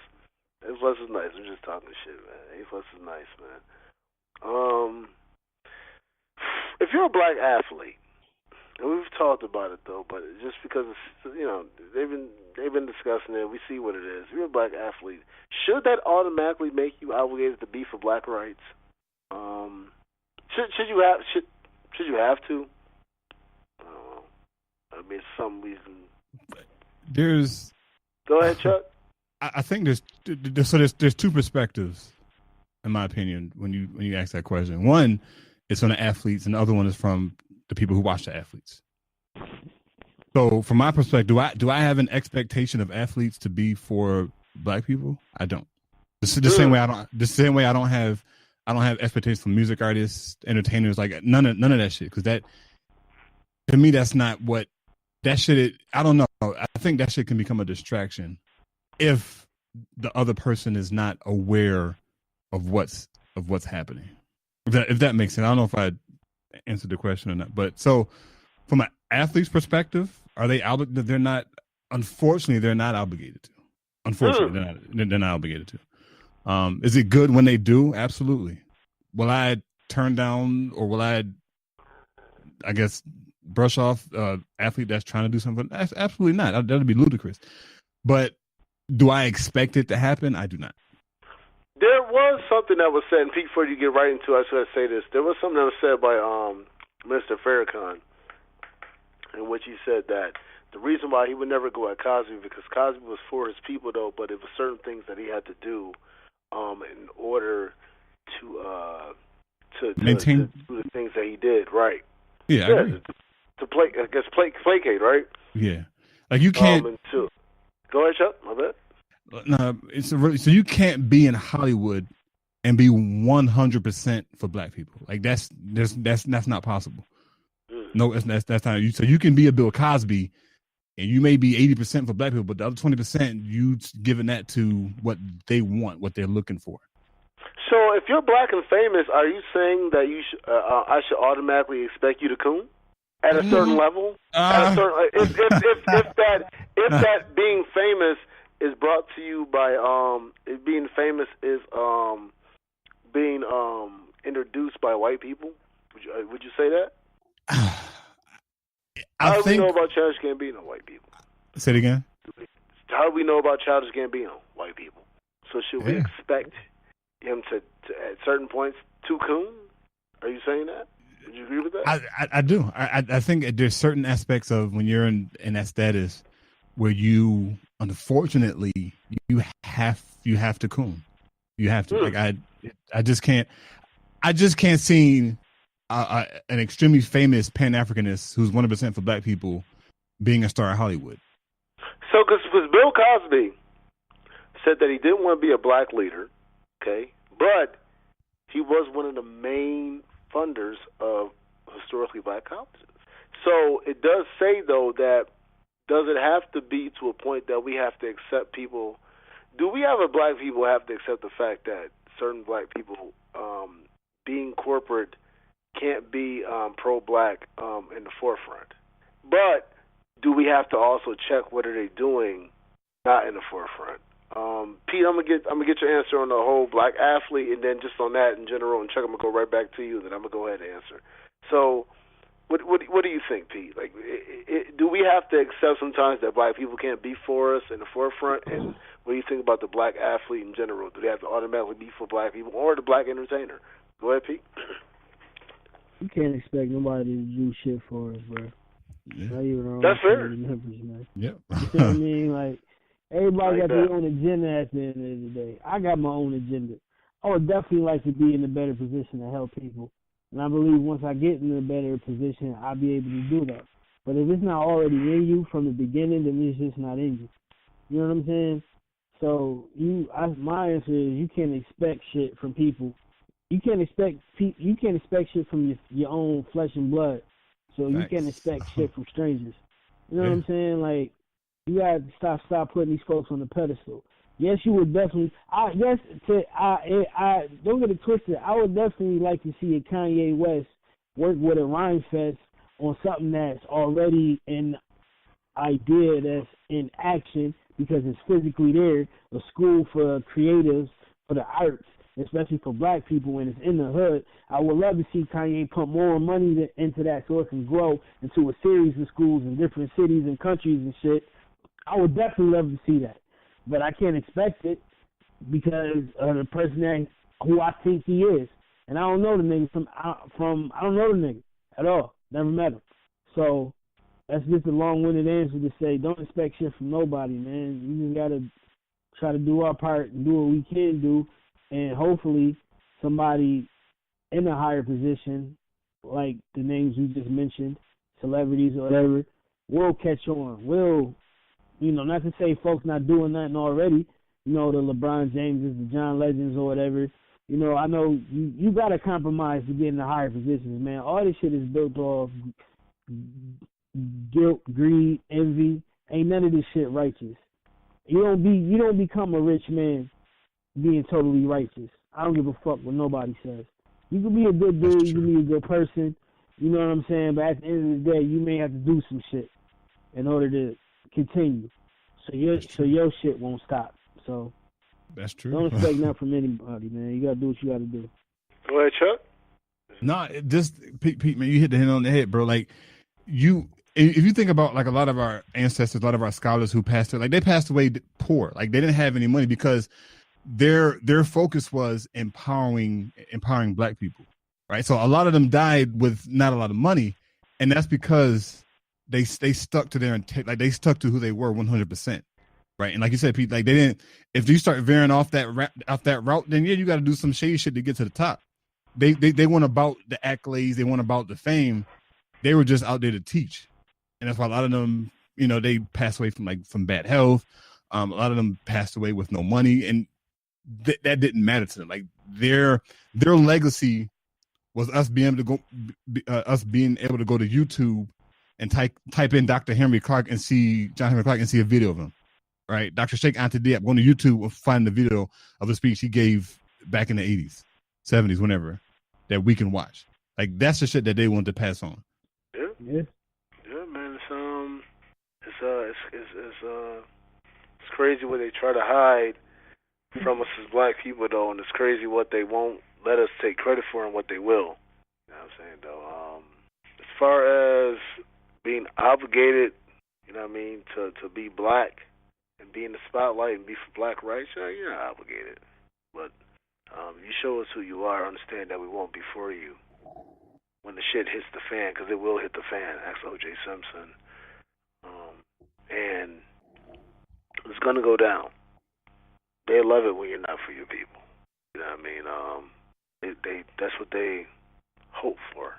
I'm saying they try to get the brightest and the strongest. So what they do is they put the brightest in their systems and they put the strongest in jails. And understand that. It is what it is. They put Tukey in jail and they put Cosby in their system. They destroy them both. That's what it is. If you're good with the pen, they put you in the system. If you're good outside of the pen, they put you in the pen. That's what the fuck it is. It is what it is. And if you're against it, resisting to that ideal, then they make sure that you end up both in the same place, which is 6 feet under. Once you have enough power. If you have no power, we need to discredit your movement as a whole. If you have too much power, they kill you. Shout out to Martin Luther King and Malcolm X. Shout out to Tupac and Biggie, and countless others. Medgar Evers, countless others. Shout out to Khalif Browder. Am I right? Pete's his name. Yeah. Yeah. Shout out to him though, because he's about to make a serious movement too. And shout out to Jay-Z for going ahead and collaborating and making sure that we get that information as far as that video. That documentary, excuse me. That was 4 days long, I believe, 4 or 5 days long. Along with Harvey Weinstein, who, despite what he did, was doing enough to go ahead and really expose what was going on against Black people. And that's the reason why he got exposed. I'm not giving up. I'm not saying that what he did wasn't wrong, but that's the reason why he got exposed. He was going to help Jay-Z and doing certain things outside of the system. They didn't like that. And the reason why Jay-Z didn't get in trouble is because they still can make money off Jay-Z, because he can actually still perform. Okay, I want y'all to know that. All right. Let's get into our goddamn next topic right here, though. Let's talk about our trailblazers, man. You know what I'm saying, though? These are people, past or present, that we always talk about and make sure that we give recognition to. Chuck, I'm gonna start with you, Pete, and I'm gonna go ahead after y'all. So, who do you got for this week, Chuck? All right, I'm gonna start off with a brother, but I'm gonna actually read something from. I'm going to read something first, and then I'll say his name. The Journal of Pan-African Studies works to become a beacon of light in the sphere of African world community studies and research, grounded in a transdisciplinary, open-access, scholarly, peer-reviewed construct, simultaneously cognizant of the multilingualism of our audience and the importance of universal access in cyberspace, regardless of geography, economic, social, or cultural diversity. So that's a snippet from the website Afroecology, the Journal of Pan-African Studies. The chief editor, senior editor, founder of it is a brother named Idbatari Mzula, Itibari, middle initial M, last name Zulu, or Zulu, Zulu. He's the senior editor of the Journal of Pan-African Studies. He has a PhD in interdisciplinary studies at Union Institute and University, and he's co-founder of the Bennu Institute of Arizona. Some of his topics include African-centered critical thinking, Kwanzaa, rites of passage, preparing people for their first visit to Africa, and also the dynamics of online publishing. So he oversees a group of editors. One of the editors on his staff is Ranoko Rashidi. I know we talked about him before. He's a historian, travels the world, showing people the African presence across the world. So again, shout out to this brother Ibitiri M. Zulu, and he oversees the Journal of Pan-African Studies. All right, and Itibari, Itibari Zulu, right? Yes, sir. All right, Itibari Zulu, man, is director of the Center for African American Studies at the Library at the University of California. All right. That yeah, we need to learn more about our up and coming scholars. Yeah. We know a lot about the scholars that we know from the past, though. We need to know more about our up and coming scholars, though. And I'm glad you keep abreast of those issues, of those people, Chuck. Should I say, and letting us know what's going on with the people that's up and coming, though, because you're very good at going ahead and recognizing those people, though, and seeking them out. Pete, who you got, man? I ain't a killer, but don't push me. Joy next to getting pussy. Hey, man, happy birthday, man, to the late, great Tupac Shakur. Shout him out today. You know what Hit him up. Dude was an innovator for a lot of shit. He was young, passionate. This man was here on purpose for a reason. You know what I mean? It was cool to be yourself. This man was the epitome of being yourself. You know what I'm saying? And that meant many things. Militant, loving, an asshole, whatever the fuck it was at that moment in time. That was him, and that's what it was. He was for the people. So shout out to Pac. Happy birthday to him. They killed that man. They took away a great one. Shout out to Tupac Amaru, man. No doubt about it, though, man. It's one of the you can't say more about him. Top five MC of all time. You know, whether you rank him number 1, number 5, doesn't matter, but you can never rank him number 6. You can't, not around me. I don't. If we're talking lyricists or whatever, though, that's cool. Though MC, you can't. You know what I'm saying? There is a difference between MC and lyricist. There is a difference between who is able to control a crowd and who's able to go ahead and write lyrics themselves. People don't understand that. Drake is in neither.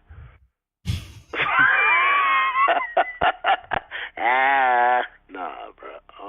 Entertainer. You know what I'm saying? How about take some Noxzema? How about not Noxzema? How about take some Vicks Vapor Rub, clear that up, clear your nostrils up before you start rapping. But I'm gonna get into the person I want to talk about, who is brother Chad Thomas, defensive end for the Cleveland Browns. This brother right here, outstanding athlete. You know what I'm saying? In 2017, recorded 41 tackles and 5.5 sacks for the Miami Hurricanes. Though, but beyond that, though, this brother right here has produced for Rick Ross, Khaled, and Drake. Speaking of, he's produced for them. Those three. He goes by the producer name of Major 9. And this is a young brother. He can't be older than 21, 22. 22 at the most. I don't know his exact age though, but I've seen the brother on ESPN, and I just want to go ahead and shout out this brother right here though, because he deserves that, man. So shout out to the rookie defensive end, Chad Thomas, and salute, man, and do your thing, man, and keep moving forward though, and for the other athletes out there, and for the other children out there who want to be our athletes, understand that you can be an athlete and also do other things besides, though, because eventually that's going to end. And trust me, being 30-something is actually the start of your life, not the end. Brothers, let's get into the sports, man. LeBron.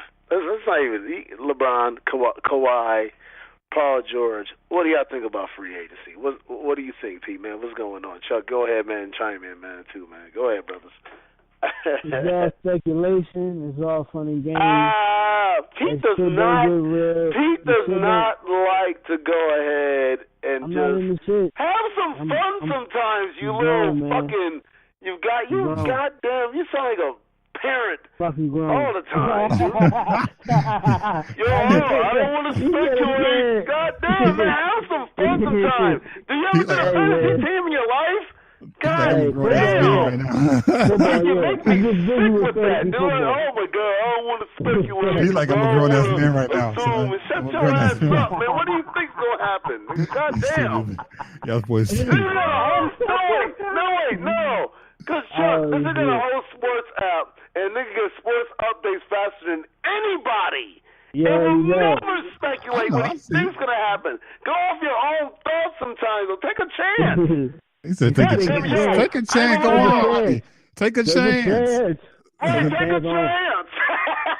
Yo, but Twan brought up a good point. Twan said that it could be Kawhi could go to Miami, and then LeBron can go back to Miami to play with D Wade. That's why I don't want to expect, because every time, and then you come in, I'm telling you. Listen, man. Listen, Kawhi Leonard is the quiet, shy, little goofy, nerdy motherfucker. You don't want to go to no L.A., man. You're not going to no L.A., the Showtime, the Spotlight and shit. You don't fucking want that. Shit then. Let's go. I'm just saying, like, I see them. I really see, D-Wade said, I want to stay in Miami. That nigga will be a good off-the-bench player. He don't do shit to the playoffs. Cleveland could have used him in the playoffs. Matter of fact, Cleveland could have used the whole last roster in the playoffs. That's another story. Anyway, listen, man. I see that happening. Like Kawhi, Paul George, niggas gonna have the bread for it. It can happen. I can see that, but I don't know. Like it's crazy. This all season about to get crazy, and it don't mean shit until we know where LeBron going. None of this don't mean shit. But I see Miami, I see Philly, and Houston is the dark horse. I don't see LA. What do you think, Chuck, man? And I'm gonna get back to you, people. God damn you, man. You are the most passionate. You're the most passionate, reserved person I ever met in my life. I don't understand it. Fuck is on you, man. Shit. Go ahead, Chuck, man. What you got to say about this shit, man? Come on, Chuck. Chuck, you on? Chuck?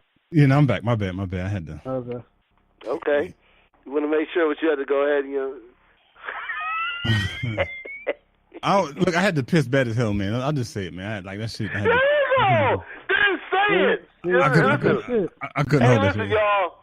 People got to piss sometimes, and we on a 2-hour fucking call right here. Yeah. Sometimes we got to piss within 2 hours. Shit happens. Sometimes we got to shit. Most times we don't, though, but sometimes we got to shit, though. Well, you can hold your shit unless you got diarrhea. If you got diarrhea, then you fuck. But if you ain't got diarrhea. What if you got to shit before the show starts?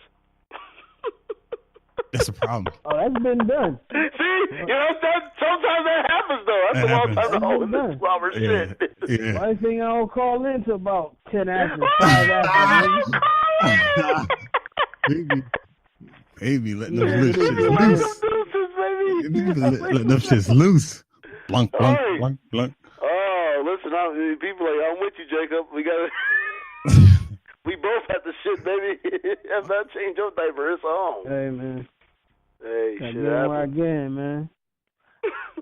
Like you said, I'm a parent. I can't always go when I want. So when I got the opportunity, nigga, I'm going.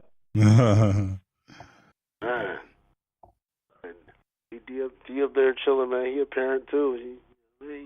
What up, Dick?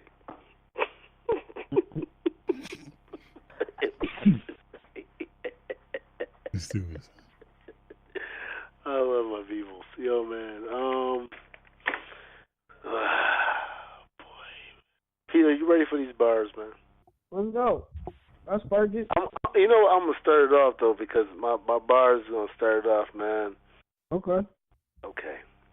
The institution is just a conclusion of confusion. Read a joke, it can be no longer amusing. It can be assuming that the music is to the ears abusive. Integrity seems elusive. I turn to deuces. Secular with strip of music. Keeps them confused with, wonder why my style ain't conducive. The colonizer is intrusive. The enemy's intruding. Evil seems to be ruined. Who are we fooling? Man, what the fuck are we doing?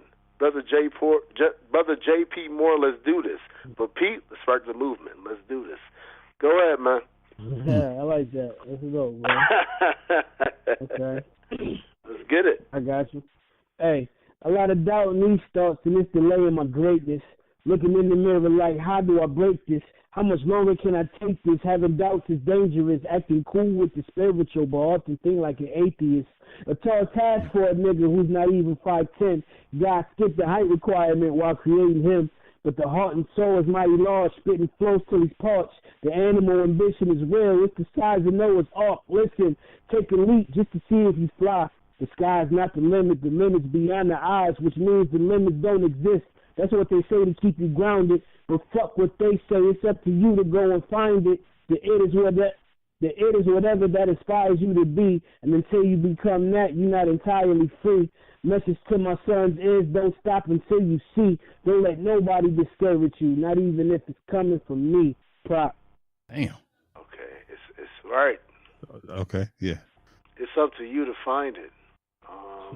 There's so many layers into that bar right there. I feel like that those lyrics were meant to make the person who's doing the discovering not afraid to keep going. Thanks. Real shit. Yes, sir. Yeah. And as you discover, you sometimes at a certain level you find yourself. I think a lot of people, once they actually go and say, all right, this is who I am, and this is what I'm about, they have other people's view of who they are deter them from actually going ahead and moving forward. Am I right or wrong? That's how I think. Yeah. You know what I mean? I feel that that's the way. So, yeah, those are intricate bars right there, brother. Appreciate that, bro. Appreciate those bars right there, though, man. Cause all right, I see what space you in, Pete. I just want to rap, man. Just said yeah. Yeah, man. Yeah, Pete. Well, Pete's brother Pete, though, man. All right, man. As always, God loves y'all. I barely tolerate y'all, though, man. Y'all know what it is, though, man. Black Podcasters Network, Common Sense Experience, though. This is what the fuck we do. This is what the fuck we gonna continue to do, and we gonna keep doing it bigger and bigger, man. You know what I'm saying, though, and giving it to y'all, though, man. This is how we do it. And let's Chuck, go ahead and say your piece, though, and Pete, go ahead and end it out. Yeah, the Common Sense Experience every Wednesday, 8 a.m. Eastern Standard Time. Be sure to subscribe to the podcast on iTunes, iHeartRadio. Be sure to hit us up on Facebook at Black Podcasters Network. We got a special guest coming up in a couple of weeks. We're going to be talking about transcending the negative impact of racism. Transcending the negative impact of racism. So that's going to be a very, very interesting discussion. I know the brother, personally, very deep brother. So yeah, y'all make sure to subscribe to the podcast. You'll get notification when this episode and the future episodes go live. And until next episode, talk to y'all later. Peace. Yeah. 2 fingers means peace. We'll see y'all next week. 2 fingers means peace. We'll see y'all next week.